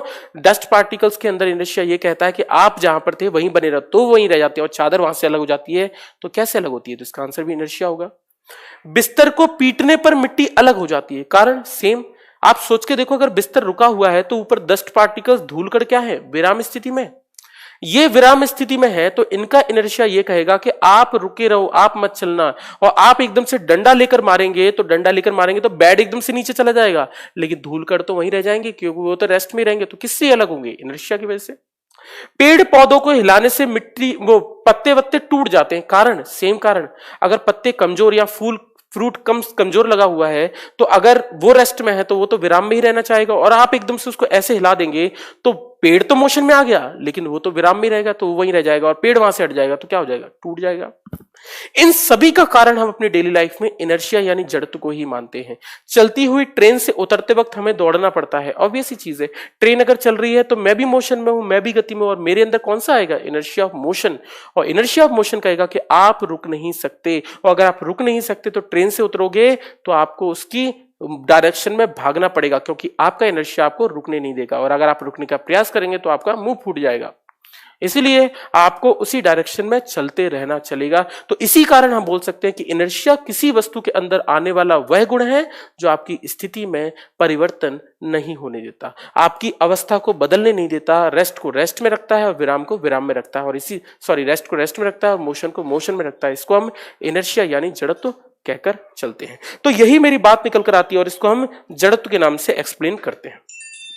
मेरे ख्याल से थोड़ी सी बात आपको मेरी समझ में आई होगी। ठीक है बेटा, हिंदी तो मैं लेकर चल रहा हूं, हिंदी में मैं सारी चीजें, हर हिंदी और इंग्लिश दोनों में बोलता हूं, है ना सागर? चलो, तो मेरी इतनी बात लेकर आई। अब इनर्शिया यानी जड़त्व कितने प्रकार का होता है, तो हम सेकंड पॉइंट लिखेंगे। इसमें थोड़ी सी थ्योरी है, जल्दी जल्दी से कर लेंगे हम। मैं थ्योरी पे ज्यादा चीजें लेके नहीं जाता हूं थ्योरी पे, बट फिर भी थ्योरी को मैं लिख देता हूं, क्योंकि देखो बुक में सारी चीजें लिखी हुई हैं, हमारे मार्केट में हजारों बुक अवेलेबल है और हजारों नोट्स अवेलेबल है। तो यार मेरा मोटिव आपको ये नहीं है कि मैं नोट्स आपको वो लिखवाता चलूं लाइन टू लाइन, मैं ये चाहता हूं कि आपको मैक्सिमम चीजें समझा सकूं, है ना? तो मैं जल्दी जल्दी लिख दूंगा, आप समझते जाना। टाइप्स ऑफ इनर्शिया यानी जड़त्व के प्रकार। आखिर जड़त्व कितने प्रकार का होता है? अगर मैं जड़त्व के प्रकार की बात करूं तो पहला होता है इनर्शिया ऑफ रेस्ट, विराम का जड़त्व। हिंदी में ध्यान से देखना, विराम का जड़त्व। विराम के जड़त्व की बात करें तो मैंने आपको समझा चुका हूं, लेकिन फिर भी इसका एग्जाम्पल होगा, बस के अचानक से चलने पर हम पीछे गिर जाते हैं। बस के अचानक से चलने पर, बस के अचानक से चलने पर हम पीछे गिर जाते हैं। बस के अचानक से चलने पर हम पीछे गिर जाते हैं। कहने का मतलब यह हुआ कि हम, अगर बस रुकी है तो हम भी रेस्ट में हैं, तो बस चल पड़ेगी, बस में तो इंजन है, लेकिन मेरा अंदर इनर्शिया ऑफ रेस्ट कहेगा कि आप वहीं रहो, तो ये गिर जाएगा। सेकंड, बिस्तर को पीटने पर मिट्टी अलग हो जाती है। बिस्तर को पीटने पर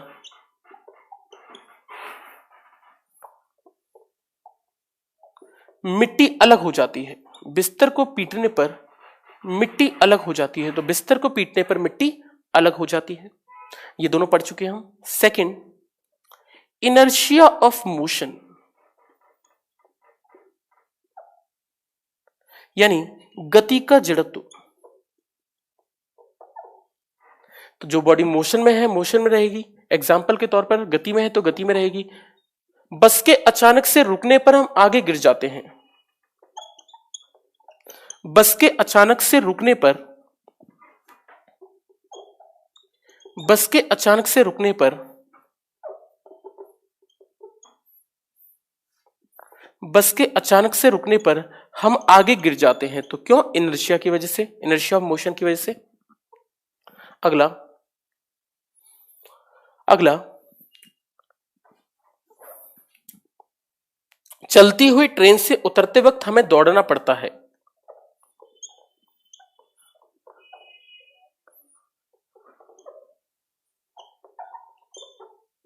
चलती हुई ट्रेन से उतरते वक्त हमें दौड़ना पड़ता है।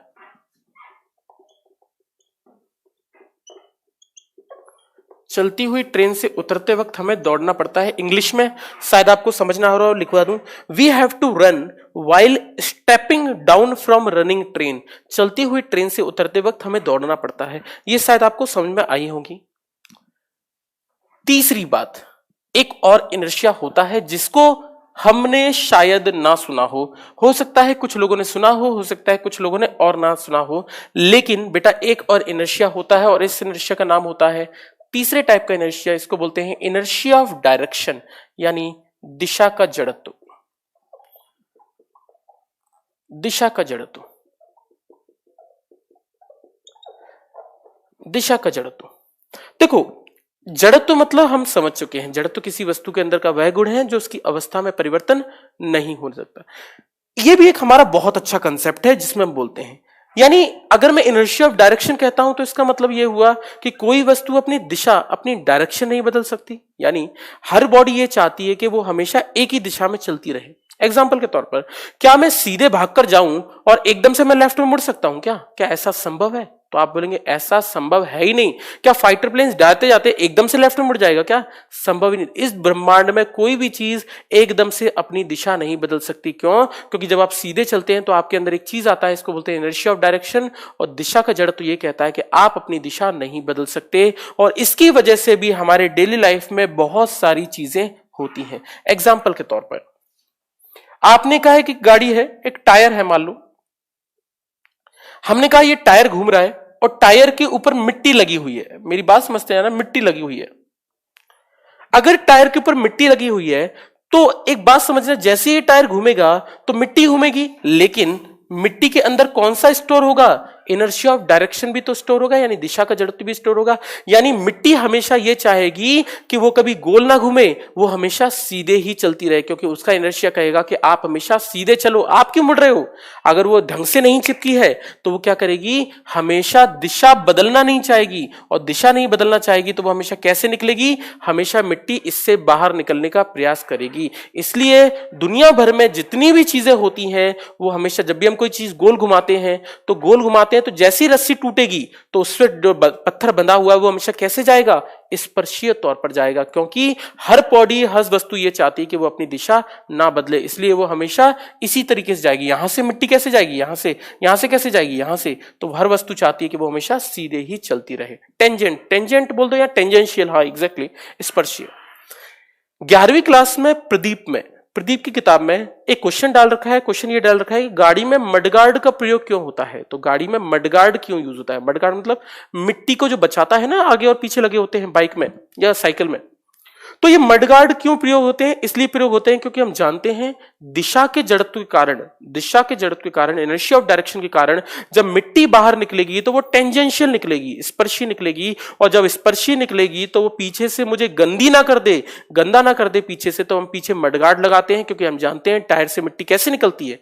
हमेशा टेंजेंशियल निकलती है। तो आपको इसमें टिक करना होगा इस वाले में कि इसलिए हम मडगार्ड लगाते हैं क्योंकि उसमें जो गोल कोई चीज घूमती है, सर्कुलर मोशन, रोटेशनल मोशन करती है, वृत्तीय गति के अंदर सारे कणों का वेग जो होता है वो हमेशा स्पर्शीय होता है। सर्कुलर मोशन में वेलोसिटीज जो होती है वो हमेशा टेंजेंशियल होती है, क्योंकि हर चाहती है कि वो हमेशा सीधे ही चलती रहे। इसी तरीके से हम बताते हैं। तो कुल मिला के बात करूं तो इनर्शिया ऑफ डायरेक्शन इसी वजह से होता है। तो जैसे मडगार्ड का यूज होना, तो मडगार्ड का यूज क्यों होता है? इनर्शिया ऑफ डायरेक्शन को समझाने के लिए। तो आप इस बात को आप समझते चलिएगा। तो इस तरीके से हम इन चीजों को समझते हैं, ठीक है। मेरे ख्याल से आपको ये बात समझ में आई होगी, ठीक है। तो मेरे पास 3 तरह के इनर्शिया निकलकर आए हैं, 3 तरह के इनर्शिया निकलकर आए हैं। चलो मैं, ठीक है, इन तीनों को आप ढंग से पढ़ लीजिए। ये तीनों थ्योरेटिकल क्वेश्चन बनाते हैं, बाकी हम बात देखते हैं कि और क्या चीज है। अगर मैं इनर्शिया ऑफ डायरेक्शन को पढ़ चुका हूं, दिशा के जड़त्व को पढ़ चुका हूं, तो एक छोटी सी चीज फिर से आपके लिए लेकर आता हूं। इनर्शिया जो होता है, जड़त्व जो होता है, किसी भी वस्तु का जड़त्व जो होता है, इनर्शिया जो होता है वो डायरेक्टली प्रोपोर्शनल होता है मास के। यानी जिस चीज में द्रव्यमान मास जितना ज्यादा होगा उसके अंदर इनर्शिया भी उतना ज्यादा होगा। अरे खेत पर बैठकर पढ़ रहे हो? अरे सोमवीर क्या बात है भाई, बहुत बढ़िया यार। पढ़ाई के लिए इतना जज्बा होना चाहिए, चीजें होनी चाहिए। तो हम अगर सफल होना चाहते हैं, अगर हम अपने वर्दन पे वर्दी देखना चाहते हैं, तो हमें उतना जलना पड़ेगा, उतनी मेहनत करनी पड़ेगी, क्योंकि लक्ष्य जितना बड़ा होता है ना, उतनी बड़ी मेहनत भी होती है। अरे खेत रखा रहा हूँ, क्या बात है भाई। आप लोगों का जज्बा देख के मुझे अच्छा लगता है यार। आप लोग बहुत मेहनत करते हैं। रियलिटी में मुझे बहुत अच्छा लगता है कि आप लोग पढ़ते हैं यार। मुझे ऐसे स्टूडेंट्स बहुत अच्छे लगते हैं जो खुद मेहनत करते हैं। रियली मेरी तरफ से सैल्यूट है भाई। अगर आप इतना मेहनत कर रहे हो यार खेत में, मेरी तरफ से सैल्यूट है आपको भी यार। हाँ हिमांशु बिल्कुल। चलो बिल्कुल भाई बिल्कुल। पढ़ाई के लिए जज्बा देख के मुझे लगता है कि आप लोगों को यार कोचिंग, मतलब मुझे ऐसा लगता है कि आके कोई ऑफलाइन पढ़ना और ऑनलाइन के लिए भी इतना दिमाग, मतलब इतनी मेहनत करना बहुत अच्छी बात है यार, बहुत अच्छी बात है। ठीक है, यही चीज सक्सेस दिलाएंगे जिंदगी में, इस बात को आप समझ लेना। यही चीज है जो जिंदगी में दिलाती है कि आपका एटीट्यूड और आपका एक कॉन्फिडेंस, कि आप कितना सोचते हैं कि आपका सिलेक्शन होगा। अगर आपके मन में ये डाउट है कि आपका सिलेक्शन होगा या नहीं होगा, तो नहीं होगा। आप पहले अंदर अपने अंदर तो लेकर आए। मैं आप पर विश्वास कैसे रख लूं जब आपका खुद पर विश्वास नहीं है कि आप एग्जाम निकल सकते हैं।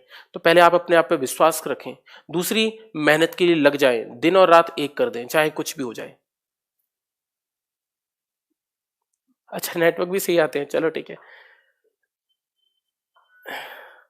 ठीक है पवन, थैंक यू भाई। मैं बजट के लिए नहीं पढ़ा रहा हूँ यार, मैं बजट के लिए बिल्कुल नहीं पढ़ा रहा हूँ। आप ऐसा मत समझिए कि मैं बजट के लिए पढ़ा रहा हूँ। मैं कोशिश ये करता हूँ कि भाई मैं अपना 100% देता हूँ, कि अगर मैं भाई 2 लाइनें भी पढ़ाऊँ तो मैं चाहता हूँ कि 2 लाइनें आप तक पहुंचे, आपको समझ आए। मेरे को चीजें इससे मतलब नहीं पड़ता कौन कितना पढ़ाता है क्या, मुझे कोई फर्क नहीं पड़ता। मैं आपको बिल्कुल सब चीजें पढ़ाकर चलूंगा और हर चीज एक्सप्लेन करूंगा। हाँ जितना हो सकता है उतनी चीजें भी आप लोगों के साथ सपोर्ट में रहूंगा। शाम को भी सुबह भी मैं इन चीजों को बताता भी हूँ भाई। शाम को भी अगर मेरे पास मैसेजेस आते हैं तो मैं कोशिश करता हूँ हर चीज को रिप्लाई कर सकूं। पर मेरा क्योंकि पूरा दिन शेड्यूल होता है, पूरे दिन क्लासेस होती हैं, तो मेरे पास टाइम थोड़ा कम बचता है। रात को जाकर थोड़ा डिस्कशंस कम हो पाते हैं, इसलिए। चलो यस एग्जैक्टली हिमांशु आप, ठीक है चलो, थैंक यू। चलो, तो हमने ये कहा कि अगर एक मोटा आदमी ट्रेन से उतरता है एक पतला आदमी, तो किसमें इनर्शिया ज्यादा होगा? तो मैंने कहा जो आदमी मोटा होगा उसके अंदर इनर्शिया भी ज्यादा होगा, और जिसके अंदर जड़त्व ज्यादा होगा वो उसको उतना ही आगे तक लेकर भी तो जाएगा। जड़त्व ही तो होता है जो किसी चीज को आगे लेकर जाता है। यानी बहुत एक ऑब्वियस सी चीज है। जड़त्व का मतलब हुआ द्रव्यमान के सीधे अनुपातिक। अब एक इस पर मैं बताना क्या चाह रहा हूं आपको, जरा मेरा सही तरह लेना। मैं आपको यह बताना चाह रहा हूं कि एक जो बाइक है, एक जो कार है, वो ब्रेक लगाने पर तुरंत रुक जाती है। लेकिन अगर एक ट्रेन की बात की जाए तो क्या ट्रेन ब्रेक लगाने पर एकदम से रुक सकती है क्या? नहीं रुक सकती। कारण यह है क्योंकि ट्रेन का मास, ट्रेन का द्रव्यमान इतना ज्यादा है कि उसके अंदर इतना ज्यादा इनर्शिया होता है, जड़त्व होता है, कि उसको बहुत आगे तक चलना पड़ेगा।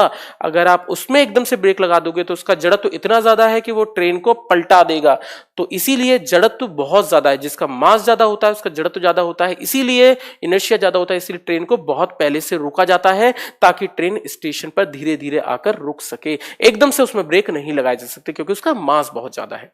इसी प्रकार से अगर मैं बोलूं कि मान लीजिए मैं ट्रक मेरे पास ट्रक है और ट्रक में बहुत सारे खंडे भर रखे हैं, पत्थर भर रखे हैं, पटिया भर रखी हैं, और अगर मैं ट्रक के चलते हुए एकदम से ब्रेक लगा दूंगा तो उसमें मास इतना ज्यादा हो गया है कि वो क्या करेगा, ब्रेक लगा दोगे ट्रक तो रुक जाएगा, लेकिन खंडों के अंदर, पत्थरों के अंदर इतना ज्यादा इनर्शिया है कि वो पूरा का पूरा कैबिन तोड़कर कहां जाएंगे, आगे से निकलकर आ जाएंगे। इसीलिए इनर्शिया बॉडी की प्रॉपर्टी है। ठीक है चलो, हवाई जहाज सेम वर्क करता है। ओके एग्जैक्टली बच्चे, एग्जैक्टली। हवाई जहाज में भी एकदम से ब्रेक नहीं लगाए जा सकते। ठीक है कश्यप, ठीक है। तो हमने कहा inertia is directly proportional to mass, यानी जड़त्व द्रव्यमान के सीधे अनुपातिक होता है। ये मेरा फर्स्ट लॉ था। अब हमारे पास एक न्यूमेरिकल टॉपिक आ रहा है और इसका नाम है सेकंड लॉ। तो जरा ध्यान से देखना सेकंड लॉ क्या एक्सप्लेन करता है। बहुत बार हम अपनी किताबों में या हम अपने मास्टरों से, अपने टीचरों से बहुत बार सुनते आए हैं मोमेंटम क्या होता है, इंपल्स क्या होता है। आज वास्तविकता में जानेंगे कि संवेग यानी मोमेंटम क्या होता है और इंपल्स यानी आवेग आखिर होते क्या है, इनका फिजिकल मीनिंग क्या है। आज तक हमें समझ में ही नहीं आई चीजें। मोमेंटम क्या, मोमेंटम मतलब क्या? मैं बोलता हूं आप में मोमेंटम है, क्या है मोमेंटम? तो आप इस चीज को समझे कि क्या है मोमेंटम। ठीक है, सबके कमेंट आ रहे हैं बेटा, चिंता मत करो। सत्यम कमेंट आ रहे हैं, मनीष, सबके कमेंट आ रहे हैं, ठीक है ना। हाँ, कोई भी बॉडी एकदम से नहीं रुक सकती। एग्जैक्टली थोड़े से डाउट ले लेता हूं। सर आपने सुबह से कुछ खाया है या नहीं, सर बताओ। अरे खाकर आए हो यार, मैं चाय पी के आया हूं। ठीक है ठीक है ठीक है ठीक है ठीक है, लाइव है क्लास, लाइव है क्लास। चलो देखो, अब बात करते हैं सेकंड लॉ। थोड़ा सा ध्यान देना, अब थोड़ा सा न्यूमेरिकल टॉपिक आ गया है। सेकंड लॉ थोड़ा सा न्यूमेरिक टॉपिक है, थोड़ा सा समझने वाला टॉपिक है।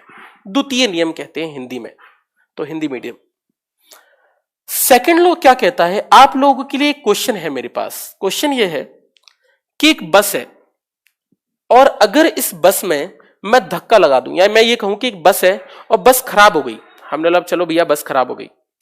अगर बस खराब हो गई तो मेरी बात बताना, अगर बस खराब हो गई, बस खराब हो गई, तो बस के खराब होने का मतलब यह हुआ कि मुझे 3 आदमियों को उतार के उनसे बोलना पड़ेगा धक्का लगाओ। तो भैया 3 आदमी उतर कर आते हैं और 3 आदमी इसमें फोर्स लगाते हैं। क्या लगाते हैं? बल लगाते हैं।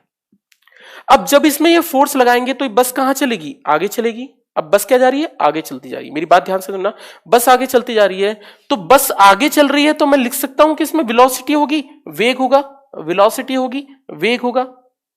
आपको मुझे यह सोचकर बताना है कि एक बात बताइए, अगर मैं फोर्स बोल दूं कांस्टेंट है, अगर मैं वो फोर्स बोल दूं कांस्टेंट है, बल बोल दूं नियत है, तो बल नियत होने का क्या मतलब वेलोसिटी का कांस्टेंट होना होता है या वेलोसिटी का कांस्टेंट होना नहीं होता है? आपको बताना है इन दोनों में से कौन सी बात सही है। जल्दी से आंसर दे देना मुझे कि क्या होगा। मैं ये बताना चाहता हूं कि अगर मैं किसी वस्तु पे बराबर फोर्स लगाऊं, कांस्टेंट फोर्स लगाऊं, नियत बल लगाऊं, तो क्या वो बराबर वेलोसिटी से चलेगी या वेलोसिटी बढ़ती जाएगी या वेलोसिटी कम होती जाएगी? आपको सोचकर मुझे आंसर देना है कि एफ कांस्टेंट होने का मतलब वी का कांस्टेंट होना होता है या नहीं होता है। Constant, okay. Velocity is not constant. Ankit आपने कहा velocity is not constant, okay. Velocity is not constant, a constant, okay, बहुत बढ़िया। आपने कश्यप थोड़ा सा आगे बढ़े हो। वेलोसिटी कांस्टेंट नहीं होगी। शिवेश बहुत बढ़िया, वेलोसिटी कांस्टेंट नहीं होगी। अच्छा, वेलोसिटी कांस्टेंट नहीं होगी। देखो एक बात समझ रही, वी नॉट कांस्टेंट। जो लोग कांस्टेंट आंसर दे रहे हैं एक बात समझो, एफ कांस्टेंट होने का मतलब वी का कांस्टेंट होना नहीं होता। वी कभी कांस्टेंट नहीं होती, एक बात आप समझ लीजिए। इसका मतलब यह हुआ कि जब भी आप सोच के देखो, जब आप बस में धक्का लगाना स्टार्ट करते हो तो बस की स्पीड पहले कम होती है और धीरे धीरे बस की स्पीड क्या होती है? बढ़ती जाती है। लेकिन वो आदमी 3 ही है, लेकिन बस की स्पीड बढ़ती जा रही है। इसका मतलब यह हुआ कि अगर बस में बराबर फोर्स लगेगा तो उसके वेलोसिटी जो होगी वो हमेशा बढ़ती जाएगी, वेग जो होगा वो हमेशा बढ़ता जाएगा। यानी ये क्या करेगी? हमेशा इंक्रीज करेगी। और वी का बढ़ने का मतलब क्या होता है? ए का होना, एक्सीलरेशन यानी त्वरण का होना। इस बात को आप समझ लीजिए, इस बात को आप समझ लीजिए। अब एक बात बताना, एक और थोड़ा सा दिमाग लगाना बेटा। अगर मैं बोल दूं कि वेलोसिटी कांस्टेंट है, अगर मैं बोल दूं वेलोसिटी कांस्टेंट है, वेग नियत है, अगर मैं बोल दूं वेलोसिटी कांस्टेंट है, वी कांस्टेंट है, तो क्या फोर्स होगा क्या? मेरी बात समझना, मैं आपको थोड़ी देर में समझा रहा हूं, रुको, इसको भी थोड़ा सा टाइम देता हूं, नहीं तो देखो। तो हमने बोला वी क्या होगा? बढ़ता जाएगा। इसलिए जब हम किसी चीज में धक्का देते हैं तो उसकी वेलोसिटी हमेशा बढ़ती जाती है। बस में धक्का दोगे तो 0 स्पीड होगी, फिर 5 होगी, 10 होगी, 15 होगी, 20 होगी, 30 होगी, 40 होगी, 100 होगी, 200 होगी, 400 होगी। जब आप धक्का देते जाओगे तो बस की स्पीड कंटिन्यूअसली बढ़ती जाएगी। और वेग का बढ़ना, वेलोसिटी का बढ़ना, वेग का बढ़ना क्या कहलाता है? त्वरण कहलाता है। यानी इसका मतलब यह हुआ कि एफ के कांस्टेंट होने का मतलब वेलोसिटी के कांस्टेंट होना नहीं होता, वेलोसिटी का बढ़ना होता है या फिर ए का कांस्टेंट होना होता है। इस बात को आप समझ लीजिए। तो याद रखिए, वी का कांस्टेंट होने का मतलब ए का कांस्टेंट होना होता है। दोबारा से बात आती है। चलो भाई, हमें एक चीज समझ में आ गई कि अगर एफ होगा तो क्या होगा? वी कांस्टेंट नहीं होगा, ए होगा। अगर एफ बढ़ा देंगे तो ए भी बढ़ जाएगा। इसका मतलब यह हुआ, मैं इस लॉ को ऐसे भी लिख सकता हूं, F is directly proportional to A. F is directly proportional to A. F is directly proportional to A. ये बात मेरी समझ में आ रही होगी, आपको समझ में आ रही होगी।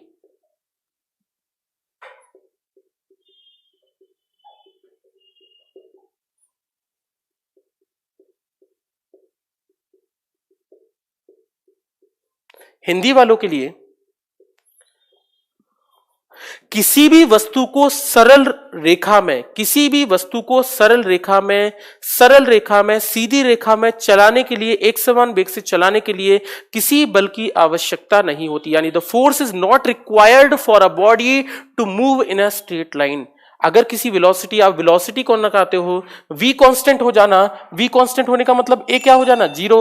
अगर a जीरो हो जाएगा तो f भी क्या हो जाएगा, जीरो हो जाएगा। इसका मतलब ये हुआ कि अगर आप किसी बॉडी को, मैंने बोला कि भाई एक मोटरसाइकिल है, मोटरसाइकिल को 50 मीटर पर सेकंड से लेकर जाना है, कितनी फोर्स की जरूरत पड़ेगी, तो आप बोलेंगे कोई फोर्स की जरूरत नहीं पड़ेगी। कांस्टेंट वेलोसिटी से चलाने के लिए, एक समान वेग से चलाने के लिए किसी बल की आवश्यकता नहीं होती, यानी आपको आंसर टिक करना होगा force equals to zero. Velocity constant रखने के लिए कोई फोर्स नहीं चाहिए, फोर्स लगाओगे तो वेलोसिटी बढ़ेगी, इस बात को आप समझ लीजिए। फोर्स लगाने का मतलब वेलोसिटी का बढ़ाना होता है, बराबर वेलोसिटी को चलाना नहीं होता। फोर्स होगा बट एक्सेलरेशन नहीं होगी। शिवेश क्या पूछ रहे हो, फोर्स होगा बट एक्सेलरेशन नहीं होगी, फोर्स होगा बट एक्सेलरेशन नहीं होगी। ये क्या पूछा शिवेश आपने, मुझे कोई एग्जांपल दो जहां पर फोर्स होगा एक्सेलरेशन नहीं होगा। ए जीरो कर दोगे आप शिवेश, जरा मुझे आंसर तो, ऐसा कोई चीज नहीं होती है, आप थोड़ा सा गलत बता रहे हो मुझे। बिना फोर्स के बॉडी कैसे चलेगी सर? बेटा फोर्स एक बार लगाना पड़ता है किसी बॉडी को चलाने के लिए, उसके बाद किसी भी फोर्स की रिक्वायरमेंट नहीं होती है। एक बार अगर वेलोसिटी कांस्टेंट हो, सोच के देखो ना, अगर v कांस्टेंट हो गया तो a कितना हो गया, जीरो, और a जीरो हो गया तो f भी कितना हो गया, जीरो। सीधी सी बात है। आर्यन बुक कौन सी परचेस करें, बाद में हम डिस्कस कर लेंगे। अच्छा, जो आपने पूछा था, ठीक है ठीक है, thank you Shivesh, thank you, ठीक है। तो हमारी एक बात और समझ में आई, तो इस बात को भी आप याद रखना, ताकि आप किसी भी पेपर में कोई भी ऐसा theoretical question, conceptual question lose ना कर जाएं जो आपके पेपर में आए। हर क्वेश्चन को आप समझते चलना। मैं जितने भी एक फॉर्मूले पर अगर एक क्वेश्चन भी बनता है तो मैं उसको भी बताते चलूंगा। हिंदी में रिपीट करो, किसी भी वस्तु को सरल रेखा, सीधी रेखा में चलाने के लिए, किसी वस्तु को सीधी रेखा में चलाने के लिए, एक समान वेग से चलाने के लिए किसी बल की आवश्यकता नहीं होती। यानी अगर आप v कांस्टेंट चाहते हैं तो किसी बल की रिक्वायरमेंट नहीं है, वो अपने आप चलती जाएगी। ठीक है, चलो सेकंड लॉ पे और फोकस करते हैं। ये कुछ लोग समझते हैं कि ये सेकंड लॉ होता है, नहीं भाई, ये सेकंड लॉ नहीं है, ये सिर्फ एक स्टेटमेंट है, एक बात है। वॉल में फोर्स लगाना मतलब A बराबर जीरो करना। अच्छा ठीक है, ठीक है प्रिंस, आपकी बात बिल्कुल सही है, पर हम बॉडी मोशन के लिए बात कर रहे हैं, अभी मोशन के बारे में पढ़ रहे हैं। हाँ, ऐसी बहुत सारी चीजें बन सकती हैं जहां पर आप फोर्स लगाते हैं पर ए जीरो हो सकता है, ठीक है ना, पर बॉडी उस वक्त मोशन में नहीं होगी। प्रिंस बिल्कुल सही बात है आपकी। हाँ, नेवी डे है, ठीक है। चलो कमेंट दिख रहे हैं विवेक, पवन, सब आपके। F is directly proportional to A, मेरी बात समझना, F is directly proportional to A. इस निशान को हटाऊंगा तो एक कांस्टेंट आएगा और उस कांस्टेंट का नाम होगा एम इंटू ए। तो मेरे पास वैल्यू निकल कर आई है एफ बराबर एम इंटू।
बैटरी डेड हो गई, साउंड नहीं आ रही है।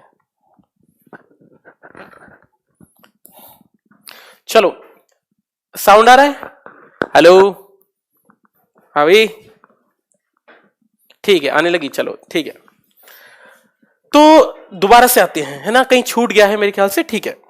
अब बात समझते हैं दोबारा से। तो हमने ये स्टेटमेंट लिख दिया एफ बराबर एम इंटू ए। अब मैं क्या काम करता हूं, मैं इस ए को लिखने की कोशिश करता हूं। अगर मैं इस ए को लिखूं तो मैं ऐसे लिख सकता हूं एम डॉट एक्सेलरेशन क्या होता है, v minus you by T. और अगर ये बहुत छोटा है तो मैं इसको ऐसे भी लिख सकता हूं dv बाई dt। बेटा हमने दो तरह की वेलोसिटीज पढ़ी थी, एक इंस्टेंटेनियस पढ़ी थी, क्षणिक पढ़ी थी, और एक हमने पढ़ी थी एवरेज।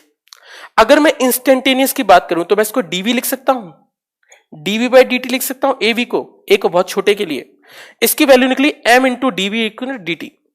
अब मास इंटू वेलोसिटी, अब हम क्या करते हैं अपनी फिजिक्स में m into v, mass into velocity को एक नया नाम देते हैं और इसको हम नाम देते हैं p।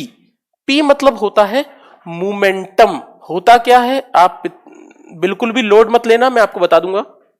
मोमेंटम मतलब होता है बेटा संवेग। होता क्या है मैं आपको थोड़ी देर में बताऊंगा, ये सारी चीजें एक्सप्लेन होंगी। संवेग, अगर v बार बार बदलेगा या v बहुत छोटा होगा, तो अगर वेलोसिटी बहुत छोटी है तो मैं बोल सकता हूं मोमेंटम भी बहुत छोटा होगा। मोमेंटम भी बहुत छोटा होगा। इसका मतलब यह हुआ कि मैं इस पूरी की चीज को क्या लिख सकता हूं, तो आप बोलेंगे मैं m इंटू डीवी को लिख सकता हूं dp, यानी f की वैल्यू निकलेगी dp बाय dt। मेरे ख्याल से आपको बात समझ में आई होगी। और इस नियम को हम बोलते हैं सेकंड लॉ, और इसी को हम बोलते हैं द्वितीय नियम। सेकंड लॉ का मतलब होता है f equals to dp by dt, और इसी को हम सेकंड लॉ बोलते हैं। परिभाषा क्या हुई इसकी, परिभाषा सुनो, definition. The rate of change of momentum is force. संवेग में बदलाव की दर को बल कहते हैं। संवेग में बदलाव की दर को बल कहते हैं। Rate of change of momentum is force. तो फोर्स की सही डेफिनेशन क्या होती है, पुल और पुश नहीं होती। फोर्स की सही डेफिनेशन होती है the rate of change of momentum is force. यानी हिंदी में बल की परिभाषा, सही परिभाषा क्या होती है, संवेग में बदलाव की दर को बल कहते हैं। यानी सिंपल सी डेफिनेशन आ गई, rate of change of momentum is, rate of change of momentum is force. यानी संवेग में बदलाव की दर को बल कहते हैं। संवेग में बदलाव की दर को बल कहते हैं, यानी rate of change of momentum is force. बेटा मोमेंटम क्या होता है, थोड़ा अंकित थोड़ा सा मुझे समय दो, मैं मोमेंटम इंपल्स आपको लिखवाऊंगा, समझाऊंगा चीजें, है ना। कोई भी चीज ऐसी नहीं होगी जिसको मैं बताऊं ना, आपको बताते चलूंगा। Rate of change of momentum is force, यानी संवेग में बदलाव की दर को बल कहते हैं। इतना मेरे पास निकल कर आया, ध्यान से देखते जाना, अभी लिखते जाना चीजों को। F equals to dp by dt। अब मैं क्या करता हूं, ध्यान से देखना, मैं इस dt का यहां मल्टीप्लाई कर देता हूं, F डॉट dt, इसका यहां मल्टीप्लाई कर देता हूं और इसकी जो वैल्यू बना देता हूं वो बनता है ये, यही तो हो जाएगा। F cross dt equals to क्या हो जाएगा, dp। F क्रॉस dt क्या हो गया, dt dp। एक फॉर्मूला यही है। ये dt एक बहुत छोटा समय है, और इस dt को, छोटे समय को हम बोलते क्या है, तो जरा समझना, इस dt को हम बोलते हैं कांटेक्ट टाइम, यानी संपर्क समय। मेरी बात ध्यान से सुनते जाना, संपर्क समय बोलते हैं। संपर्क समय मतलब आपने कहा कि मैं क्रिकेट खेल रहा हूं, और इस क्रिकेट में अगर मैंने कहा कि बॉल आके आई और मैंने बॉल को बैट से मारा, तो ये आकर टकराकर वापस जाने वाला टाइम नहीं है। ये टाइम है कि कितनी देर के लिए बॉल आपके बैट से जुड़ी हुई है, कांटेक्ट में है, संपर्क में है, इसको बोलते हैं संपर्क समय। तो ये टाइम बहुत ही छोटा होगा, 0.00 कुछ सेकंड में होगा, तो बहुत छोटा समय होगा। इस टाइम को बोलते हैं कांटेक्ट टाइम, यानी संपर्क समय। ये क्या है, फोर्स। जितनी देर, जितनी तेजी से बल्ले से बॉल टकराई है, उस फोर्स को कहेंगे डीपी। डीपी मतलब होता है चेंज। अब मेरी बात समझना, F cross D T into DP, जिस प्रकार से हमने m इंटू डीवी को मोमेंटम लिखा है, वैसे ही P2 माइनस P1 या फिर dp को हम एक नाम दे देते हैं, और इसको हम नाम देते हैं इंपल्स।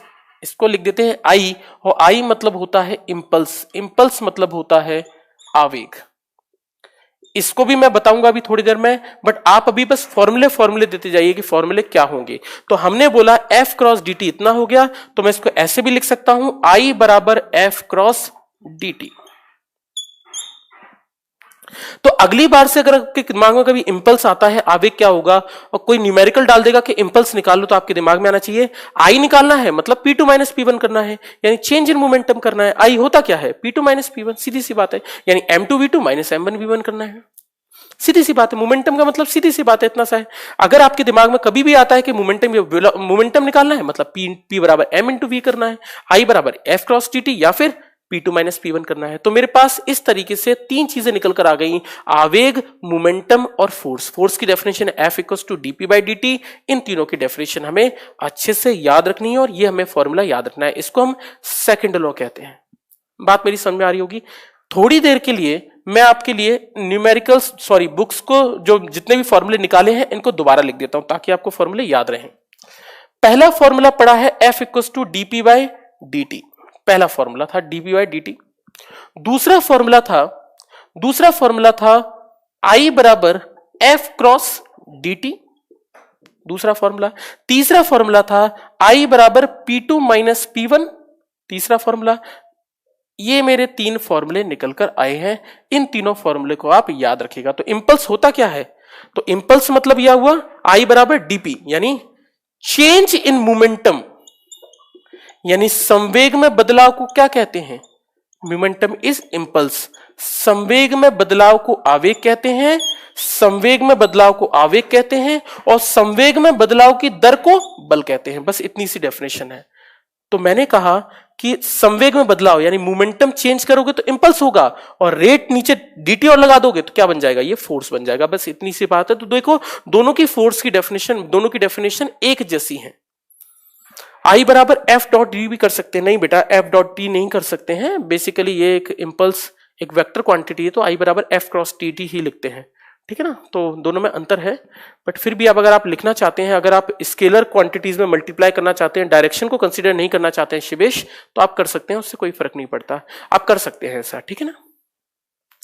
लेकिन ये आप तब लिखेंगे, फिर से कह रहा हूं शिवेश, तब लिखेंगे जब आप डायरेक्शन को कंसीडर नहीं कर रहे हैं, ठीक है ना। तो हमारा वैसे भी थ्योरेटिकल पेपर नहीं है, हमारा पेपर मतलब कंसेप्चुअल कंपटीशन है, तो उसमें ऐसी कोई प्रॉब्लम नहीं होगी आपके लिए। लेकिन फिर भी शिवेश ध्यान रखें इस चीज का। चलो, तो हमारे पास कुल मिलाकर ये तीन फॉर्मुलेज निकले, इन तीनों पर न्यूमेरिकल्स आएंगे, न्यूमेरिकल्स बनेंगे, और बहुत बढ़िया न्यूमेरिकल्स बनेंगे। कैसे न्यूमेरिकल्स बनेंगे अभी थोड़ी देर में पढ़ते हैं, इसकी आप बात समझ में आ रही होगी। चलो न्यूमेरिकल्स करें, इससे पहले आपको एक चीज समझा दूं कि आखिर मोमेंटम और इंपल्स आखिर होते क्या हैं, ठीक है। कोई डाउट पूछ ले शिवेश। बट हम कहते हैं ना कि आवेग इक्वल टू बैलेंस, ये क्या लिखा है, टू बैलेंस इनटू टाइम होता है क्या, अच्छा बैलेंस इनटू टाइम होता है, okay balance into time. Balance into time क्या आप क्या पढ़ रहे हैं भाई, आप किसके अंदर बैलेंस इनटू टाइम बता रहे हैं मुझे, मेरे ख्याल से शिवेश आप मुझे बता रहे हैं लीवर के अंदर बता रहे हैं क्या balance into time. What is rate, rate मतलब होता है बेटा जिस चीज में नीचे टी हो जाता है उसको रेट बोल देते हैं ना, 1/t मतलब दैट इज रेट। रेट में किस हिसाब से बदल रहा है सर, डेटा एंड होने वाली है, ठीक है। आई की डेफिनेशन बता दीजिए, आई की डेफिनेशन इंपल्स, इंपल्स मतलब change in momentum is known as impulse, है ना, डेफिनेशन आ जाएगी, ठीक है। चलो फोर्स डॉट टाइम बोल, अच्छा ठीक है शिवेश, मैंने कहा ना फोर्स डॉट टाइम बोल सकते हैं अगर आप डायरेक्शन को कंसीडर नहीं कर सकते हैं, कोई प्रॉब्लम नहीं है ना। लेकिन अगर आपको एंगल भी दिया होता शिवेश तो आपका क्वेश्चन गलत हो जाता, क्योंकि जब आप F इंटू टी लिखते हैं तो दैट इज आप F into T cos theta लिख देंगे आपके वाले टर्म में, जबकि इसका आंसर होना चाहिए था F into T D T sine theta होना चाहिए था। क्लास के लिए मैंने वाईफाई लगवा लिया, बहुत अच्छे। Man jump from a pole 125 metre in 5 seconds of bear, what is the colour of bear, अरे क्या बात है, क्लास के लिए मैंने वाईफाई लगा दिया है, ठीक है। व्हाट इज मोमेंटम एक्सप्लेन, अच्छा मोमेंटम क्या होगा एक्सप्लेन करते हैं, चलो बिल्कुल। चलो एक बार देखते हैं थोड़ा सा दोबारा से,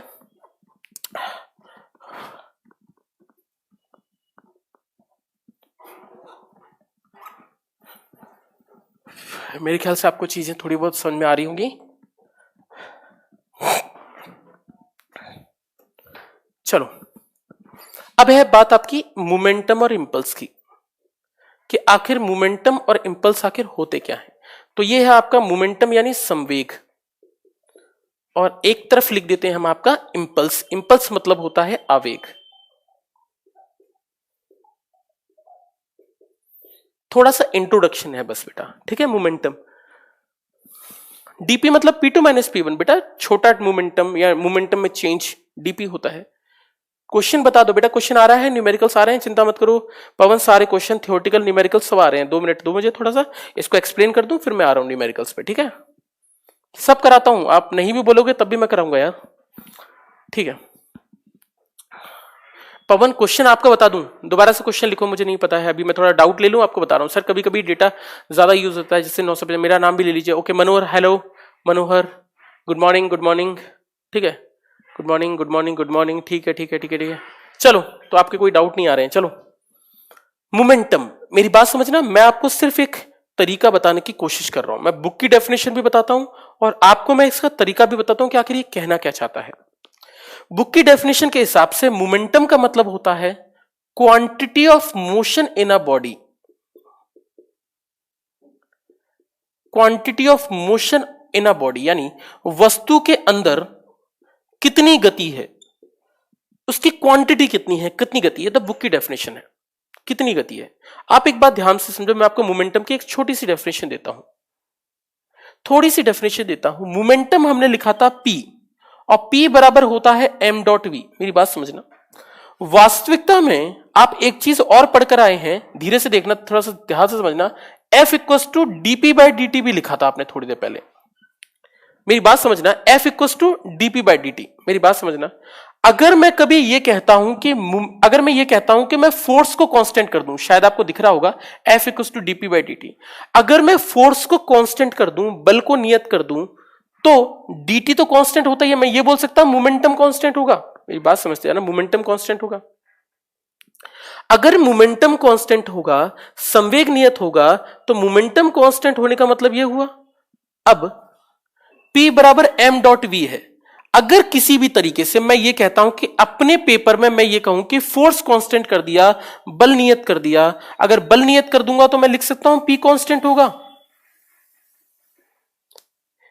देखना, P नियत हो, ये कहता है कि ये मोमेंटम किसी वस्तु के अंदर का वह गुण है, मोमेंटम संवेग किसी वस्तु के अंदर का वह गुण है जो कहता है कि यदि द्रव्यमान बढ़ेगा तो वेग कम हो जाएगा, यदि द्रव्यमान बढ़ेगा तो वेग कम हो जाएगा, बशर्ते बल नहीं बदलना चाहिए। एग्जाम्पल के तौर पर मैंने कहा मेरे पे मोटरसाइकिल है और मोटरसाइकिल की स्पीड अभी 50 मीटर पर सेकंड चल रही है, 50 मीटर पर सेकंड चल रही है, जब उस पर 200 किलो के वजन है, उसके ऊपर मोटरसाइकिल के ऊपर अगर दो आदमी बैठे हैं 100 किलो के, और मैंने कहा उसकी स्पीड 50 मीटर पर सेकंड है, तो अगर ये कहता है मोमेंटम कि अगर आप इस पर अब की बार द्रव्यमान बढ़ा दोगे, मास बढ़ा दोगे, 2 से जगह 3 आदमी कर दोगे, 4 आदमी कर दोगे, 5 आदमी कर दोगे, तो अगर मास बढ़ता जाएगा तो इसकी वेलोसिटी बढ़ती जाएगी, घटती जाएगी। यानी मोमेंटम किसी बॉडी की वेलोसिटी, वेग को बताता है, यानी वेग और द्रव्यमान के बीच के संबंध को बताता है।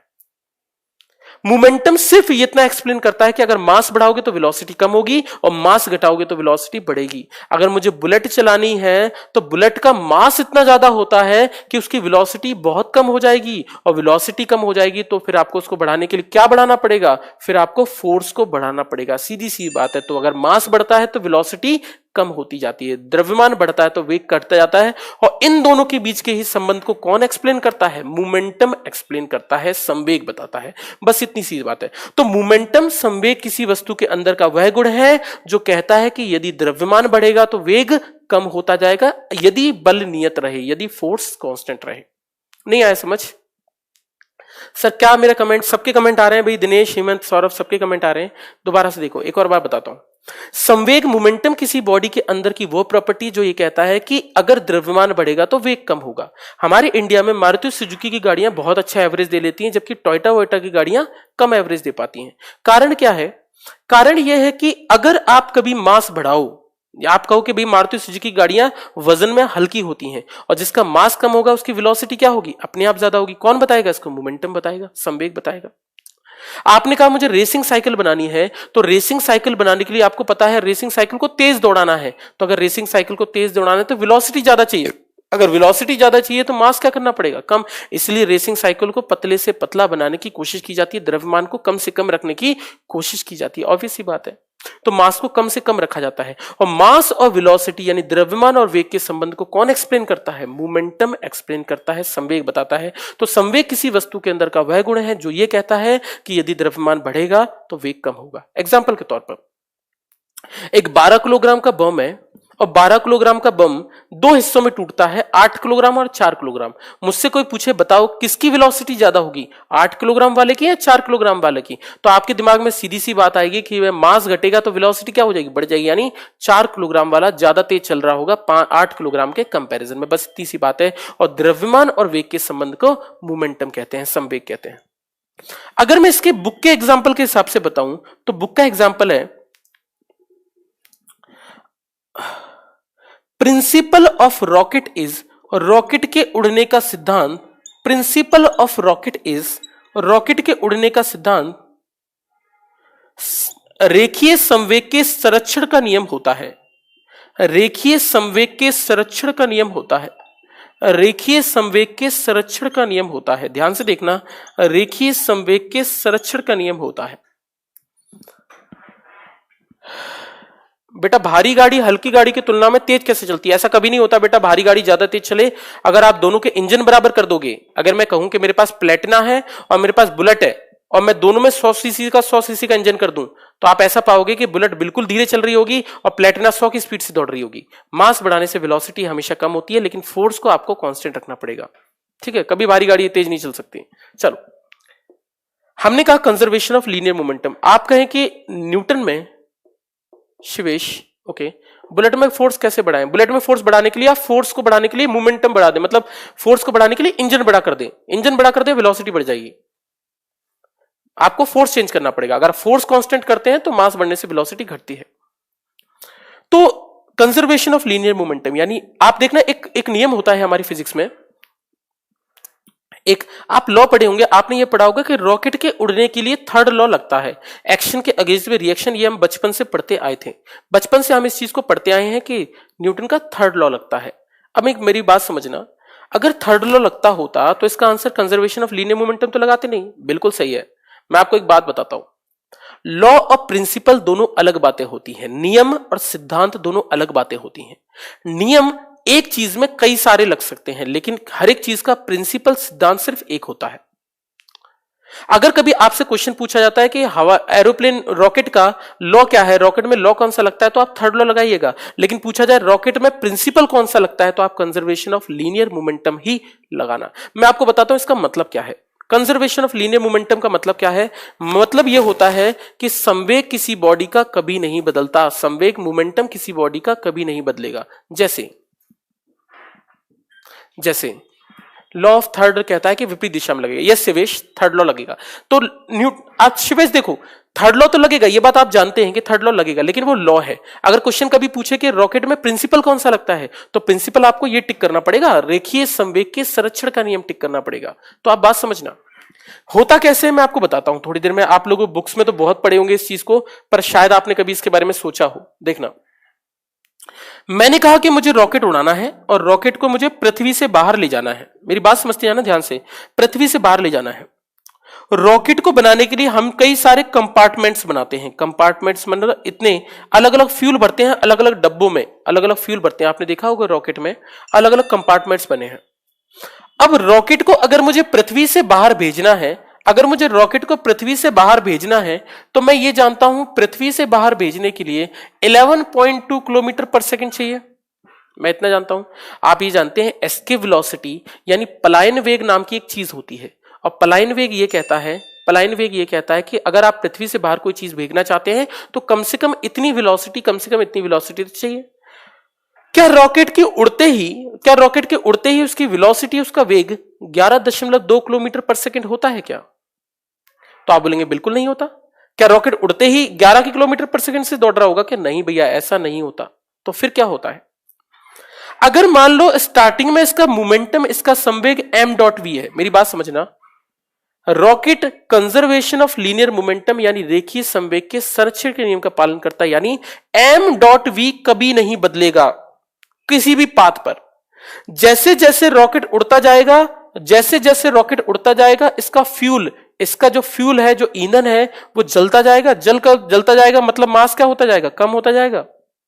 और आप जानते हैं कि अगर द्रव्यमान बढ़ता है तो वेग क्या होता है? बढ़ता है। तो द्रव्यमान घटेगा, वेग बढ़ेगा, यानी इसकी वेलोसिटी बढ़ती चली जाएगी। सोच के देखो, रॉकेट जैसे जैसे धीरे धीरे ऊपर जाएगा, इसका मास कम होता जाएगा, और मास कम होता जाएगा तो वेलोसिटी क्या होती जाएगी? बढ़ती जाएगी, और रॉकेट की वेलोसिटी बढ़ना स्टार्ट कर देगी। पर हमें तो वेलोसिटी कितनी चाहिए, वेग कितना चाहिए? 11.2 किलोमीटर पर सेकंड, जो बहुत ज्यादा है। तो और क्या काम कर सकते हैं? तो सिंपल सा एक काम और कर सकते हैं कि जब फ्यूल जली गया है तो उस भाग को ऊपर लेकर जाने की जरूरत क्या है? मेरी बात समझना, ऊपर लेकर जाने की जरूरत क्या है? इसका मतलब यह हुआ कि जब जरूरत ही नहीं है उतने भाग की, तो आपने कभी रॉकेट का प्रक्षेपण देखा हो, सैटेलाइट वगैरह का प्रक्षेपण देखा हो, इन सबके प्रक्षेपण में आपने देखा होगा उसके पार्ट्स टूटकर नीचे गिरते जाते हैं, जो इसके हिस्से होते हैं हिस्से टूटकर नीचे गिरते जाते हैं। हिस्से का टूटने ये बताता है कि अगर इतना पार्ट फ्यूल का जल गया तो इस पार्ट को हमें ऊपर लेकर ही क्यों जाना है, तो वो क्या करेगा, उतना पार्ट वहां से टूटकर गिर जाएगा। पार्ट अगर वहां से टूटकर गिर जाएगा तो इसका मास और क्या कम हो जाएगा, कम हो जाएगा, और वेलोसिटी और बढ़ जाएगी, और बढ़ जाएगी। तो हम रॉकेट का कोई भी हिस्सा पृथ्वी से बाहर नहीं भेजते। रॉकेट के सारे हिस्से जो जल चुके होते हैं उसको टूटकर नीचे गिरते जाते हैं ताकि द्रव्यमान को और घटाया जा सके और वेग को और बढ़ाया जा सके, और मास और वेलोसिटी टोटल इनका कांस्टेंट बना के रखते हैं। और अगर यहां पर इतना है तो जब रॉकेट पृथ्वी से बाहर जा रहा होगा तो सिर्फ सैटेलाइट बचेगा। सैटेलाइट के हिस्से की बात करें तो यहां पर भी P2 बराबर m.v ही होगा। यहां पर मास बहुत कम हो गया है और वेलोसिटी बहुत ज्यादा बढ़ गई है, तो धीरे धीरे हम मास को कम करते जाते हैं और वेलोसिटी को बढ़ाते जाते हैं, और इन दोनों की कांस्टेंट और मोमेंटम चेंज नहीं करते, संवेग नहीं बदलते, इसलिए P बराबर m.v हमेशा कांस्टेंट होता है, और इस प्रकार से पृथ्वी से बाहर वो चला जाता है। इस तरीके से हम इस चीजों को पढ़ते हैं। तो momentum, conservation of linear momentum आपको हमेशा लगाकर चलना पड़ेगा। अगर कभी लॉ आपसे पूछा गया प्रिंसिपल क्या है, अगर पूछता लॉ क्या होगा तो आप लॉ हमेशा न्यूटन का थर्ड लॉ ही लगाएंगे, इसको हम लगाएंगे। तो इस तरीके से हम इसमें पढ़ सकते हैं। तो संवेग किसी वस्तु के अंदर का वह गुण है जो ये कहता है कि यदि द्रव्यमान बढ़ाओगे तो वेग कम होगा, और मास और वेलोसिटी का रिलेशनशिप ये बताता है। एक और बात, कश्यप बता रहा हूं मैं चीजों को ना थोड़ा सा। सेकंड पॉइंट अगर मैं इसकी बात करूं तो मैं थोड़ी देर के लिए इसको मिटा रहा हूं, सेकंड लॉ यहीं लिख देता हूं। सेकंड लॉ की बात करें तो ये वेक्टर है। कुछ लोग मुझसे पूछ रहे थे कि ये स्केलर है वेक्टर है, बेटा ये सदिश राशि है। वेक्टर है, सदिश राशि है। सदिश राशि है, इसकी यूनिट की बात करें तो इसकी इकाई होती है आपकी मास की होती है किलोग्राम, इसकी होती है मीटर पर सेकंड, तो इसकी यूनिट होती है किलोग्राम मीटर पर सेकंड। इसकी विमा डायमेंशन की बात करें तो डायमेंशन होती है mlt-1। इन चीजों को आप याद रखें। तो इसको हम मोमेंटम यानी संवेग कहते हैं। तो संवेग की बात करें तो संवेग ये चीज होती है मोमेंटम यानी P बराबर m.v, और जो ये कहता है कि किसी भी बॉडी का अगर फोर्स कांस्टेंट कर दें, बल नियत कर दें, तो द्रव्यमान बढ़ाने पर वेग घटेगा, और इस पर ये क्वेश्चन आपके पेपर में आता है। प्रिंसिपल क्या होता है, तो कंजर्वेशन ऑफ लीनियर मोमेंटम होता है। चलो हाँ जी, अब आपके डाउट ले लेते हैं। आज के लिए हम इतना ही करेंगे, आगे का टॉपिक इंपल्स आपको कल बताएंगे कि इंपल्स आखिर क्या होता है। इस चीज पर सोचें। और आपके लिए एक चीज और है, आज के लिए होमवर्क है कि आप कंजर्वेशन ऑफ लीनियर मोमेंटम यानी संवेग के संरक्षण के नियम पर न्यूमेरिकल्स जरूर करें। कल हम इसके न्यूमेरिकल्स पे आएंगे। अब बताओ सर, अगर वो हिस्से किसी पर नहीं गिरते बेटा आकाश, ऐसा नहीं होता कि कोई भी चीज जब ऊपर से नीचे गिरती है तो ज्यादातर जल जाती है, और ये सब जब प्रक्षेपण होते हैं वो ऐसी जगह से किए जाते हैं कि वो समुद्र में ही गिरते हैं अगर गिरते हैं तो। रॉकेट नीचे कैसे आता है बेटा, रॉकेट को नीचे लाने के लिए रॉकेट का कोई भी हिस्सा पृथ्वी से बाहर जाता ही नहीं है, तो रॉकेट को नीचे तो नहीं लाया जाता। लेकिन फिर भी अगर आप कभी रॉकेट को नीचे लेकर आना चाहते हैं तो रॉकेट को नीचे लेकर आने के लिए हमें फ्यूल का इस्तेमाल करना पड़ता है। तो बहुत सारे ऐसे रॉकेट हैं जो वापस धरती पर लौटते हैं, जैसे अमेरिका में नासा वगैरह इन चीजों का यूज करता है, और वो रीयूजेबल रॉकेट का इस्तेमाल करते हैं। वो रॉकेट में फ्यूल होता है और वो फ्यूल के थ्रू पृथ्वी में आ जाते हैं। ठीक है, डाउट्स व्हाट्सएप पे ही सेंड करें, वही ज्यादा अच्छा होता है क्योंकि क्लास के टाइमिंग थोड़ा सा लेट हो जाता है। कंजर्वेशन ऑफ लीनियर मोमेंटम बता दो दोबारा से बेटा। कंजर्वेशन ऑफ लीनियर मोमेंटम अब थोड़ा सा दोबारा से लेक्चर को एक और बार देखना, फिर मैं आपको बताऊंगा, ठीक है ना। आज के लिए तो हम इतना ही करेंगे। फर्स्ट, एस्ट्रोनॉमर नीचे कैसे आते हैं बेटा, एस्ट्रोनॉमर नीचे वो फ्यूल दोबारा से एक और ऐसे इंजन का इस्तेमाल करते हैं, वो दोबारा से चल सकता है, तो फ्यूल जल सकता है। क्लास टाइम चेंज करो, ठीक है, क्लास टाइम चेंज करो बेटा। अशोक, अगर आपकी क्लास का टाइम का कुछ प्रॉब्लम है तो आप एक काम कर सकते हो, आप नीरज सर को इन्फॉर्म कर दो, हो सकता है क्लास का टाइम चेंज हो जाए, तो आप एक बार प्लीज जरूर बात करो, नीरज सर को जरूर बता देना, ठीक है ना। प्रैक्टिस क्वेश्चन ऑफ काइनेमेटिक्स, जी बिल्कुल, मैं काइनेमेटिक्स के प्रैक्टिस क्वेश्चन को अपलोड कराने की कोशिश करूंगा, ठीक है ना। आज मोस्ट प्रोबेबली आज करवाने की कोशिश करूंगा, ठीक है। आप मेरी कमेंट नहीं पढ़ते, अमन मैं आपके कमेंट भी पढ़ता हूं, आप मुझसे बोलते रहिए सर आज मैथ्स और इंग्लिश की क्लास नहीं हुई, आज इलेक्ट्रिसिटी का प्रॉब्लम था तो शायद आज क्लास नहीं थी। आर्या जितेश सर कब से आएंगे, तो मेरे ख्याल से आर्या जितेश सर कल से आएंगे, ठीक है ना।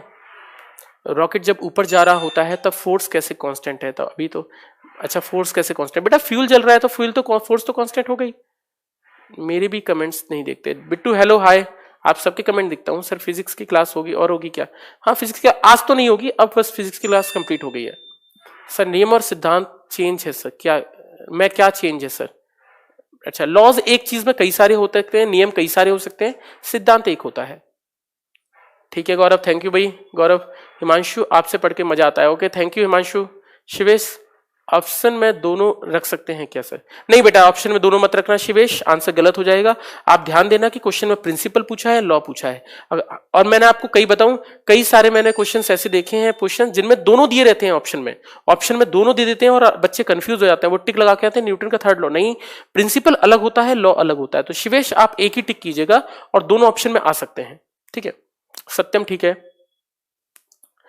अरे ठीक है, थैंक यू भाई, थैंक यू। आप लोग इतनी तारीफें करते हैं। मैन जेम्स प्रोमोपुल, ठीक है बेटा। आपकी जो क्वेश्चन है पवन, वो क्वेश्चन थोड़ा सा हमारे से रिलेटेड नहीं है, बट फिर भी अगर आएगा, अगर मैं लगेगा तो मैं आपको बता दूंगा, ठीक है ना, क्योंकि अभी ये सब चीजें हम नहीं पढ़ सकते हैं। मैं आपका पुराना स्टूडेंट, आपने रिप्लाई नहीं करते। मनीष हेलो हाय, आपको मेरा नमस्कार है। हम भी जाएंगे सर रॉकेट में, प्रिंसिपल प्रिंस, मैं भी चाहता हूँ कि आप रॉकेट में जाए प्रिंस आप चले ही जाए। 11.2 फिक्स वैल्यू है। चलो जय हेवन, चलो अजहर हेलो। सबके कमेंट देखते हैं यार, कमेंट इतने सारे आते हैं कि कितने देखें यार। चलो थैंक यू भाई। आप 11th पढ़ाएंगे जितने सर 12th पढ़ाने दीजिएगा, आप बहुत अच्छा पढ़ाते हैं, ठीक है, थैंक यू भाई। आर्या कोई बात नहीं, मेरे ख्याल से वो 12th ही पढ़ाएंगे, वो अभी ऑप्टिक्स पढ़ा रहे हैं तो ऑप्टिक्स तक ही चलेंगे। मैकेनिक्स में ही आपका पढ़ाऊंगा। 11th थोड़ी सी डिफिकल्ट है, मुझे लगता है ना, 11th थोड़ी सी डिफिकल्ट लगती है बच्चों को, तो मैं सोच रहा हूँ कि मैं 11th ही कर दूं आपकी पूरी ना। तो 11th थोड़ी सी अच्छी सी करना जरूरी भी है, लोगों को डर भी लगता है इस चीज से, बट 11th बहुत ईजी है यार, मैं पढ़ाऊंगा आपको, देखना ऐसी कोई चीज नहीं होगी जो आपको नहीं आती है, ठीक है। टेंशन कब से आएंगे जितेश सर? मेरे ख्याल से जितेश सर कल से आएंगे। मैं एक्चुअली में 2 दिन की छुट्टी पे जा रहा हूं, तो मैं हो सकता हूं कल और परसों ना आऊं। कल और परसों नहीं, मेरे ख्याल से मेरी क्लास अगली हो सकती है सैटरडे को लगे, तो कोई बात नहीं, आप थोड़ा सा पढ़ते रहिएगा, चीजों को करते रहिएगा, हम फिर दोबारा से। बट हाँ, मैं ये चाहूंगा कि 11th तो मतलब सैटरडे या संडे को किसी एक दिन मैं 3 घंटे की क्लास लूंगा आपकी यूनिट एंड डायमेंशन की। मैं आपको पहले इन्फॉर्म कर दूंगा कि डायमेंशन और यूनिट की क्लास होने वाली है, तो आप प्लीज जरूर आए। डायमेंशन के ऐसे कंसेप्ट बताऊंगा कि आप डायमेंशन का क्वेश्चन कभी गलत नहीं करेंगे। आपको भरोसा रखना मुझ पर, ऐसा कोई क्वेश्चन नहीं है जो आप डायमेंशन का नाम बना सकते हैं पेपर से बाहर या किसी भी किताब का। मैं 3 घंटे में आपको सब कुछ बता दूंगा, ठीक है,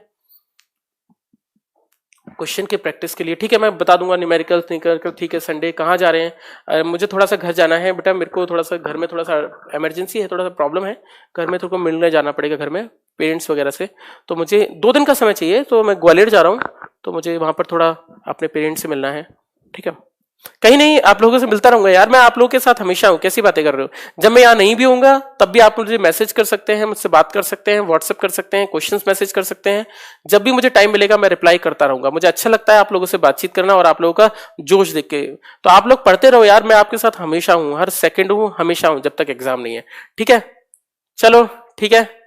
ग्वालियर में कहाँ रहते हैं? ग्वालियर में बेटा मैं डीडी नगर में रहता हूँ, दीनदयाल नगर एक जगह है, वहां पर रहता हूँ। ग्रुप में ऐड कर दो, ग्रुप में ऐड कर दो। अच्छा, ग्रुप में ऐड करना है, ठीक है, ग्रुप में ऐड कर दूंगा। जिन लोगों के मैसेजेस आएंगे मैं ऐड कर दूंगा, बाकी मैं लोगों को से बोल दूंगा कि वो ऐड करते रहेंगे, ठीक है ना। पीडीएफ कब मिलेगा? पीडीएफ कब मिलेगा? मोस्ट प्रोबेबली बेटा मैं चाहता हूँ कि पीडीएफ आज ही अपलोड हो जाए। अच्छा, मैं भी रहता हूँ डीडी नगर, ठीक है, बहुत बढ़िया गौरव, चलो मिलेंगे। मैं पहुंच रहा हूँ कल ग्वालियर सुबह, ठीक है, कल सुबह ग्वालियर पहुंच जाऊंगा 10 बजे। सर आप कितने दिन से पास रहे हैं? अरे बिल्कुल यार, मुझे भी बहुत अच्छा लगता है आप लोगों से मिलना यार, आप लोगों को पढ़ा के एक अलग सा जोश आता है, आप बहुत बहुत अच्छे बच्चे हैं यार, मजा आता है, मतलब दिल करता है कि आपको पढ़ाते रहे। मेरा लेक्चर मुझे पता नहीं चलता कि मेरा 1.5 घंटा कब निकलता है, आप लोग बहुत बहुत अच्छे से साथ देते हो मेरा। चलो भाई ठीक है, बंद करते हैं आज का लेक्चर ना, क्योंकि मेरे ख्याल से टाइमिंग हो गया है, तो टाइम बंद करते हैं आज का लेक्चर। आप कब पढ़ाएंगे? मैं आऊंगा बेटा, मेरे ख्याल से मेरी सैटरडे को क्लास होगी अब ना, ठीक है। ठीक है गौरव, थैंक यू, ठीक है गौरव, ठीक है, वेलकम है आपका अपनी ग्वालियर में। ओके थैंक यू भाई, बाय बाय, ओके बस कर दें। अच्छा नेवी डे आज, कुछ करिएगा, ठीक है, आज कहीं आसपास जाइएगा, फोटो क्लिक कीजिएगा अपने, है ना, किसी भी डिफेंस जगह पर जाकर वीडियोस फोटोज अपलोड कीजिएगा। जय हिंद भाई, जय हिंद, चलो okay, good luck, bye bye. Numericals, हाँ बेटा न्यूमेरिकल्स कराता हूँ, आप जानते हैं मैं न्यूमेरिकल्स कराता हूँ आपको, ठीक है, थैंक यू। चलो भाई बस करते हैं, बंद करते हैं।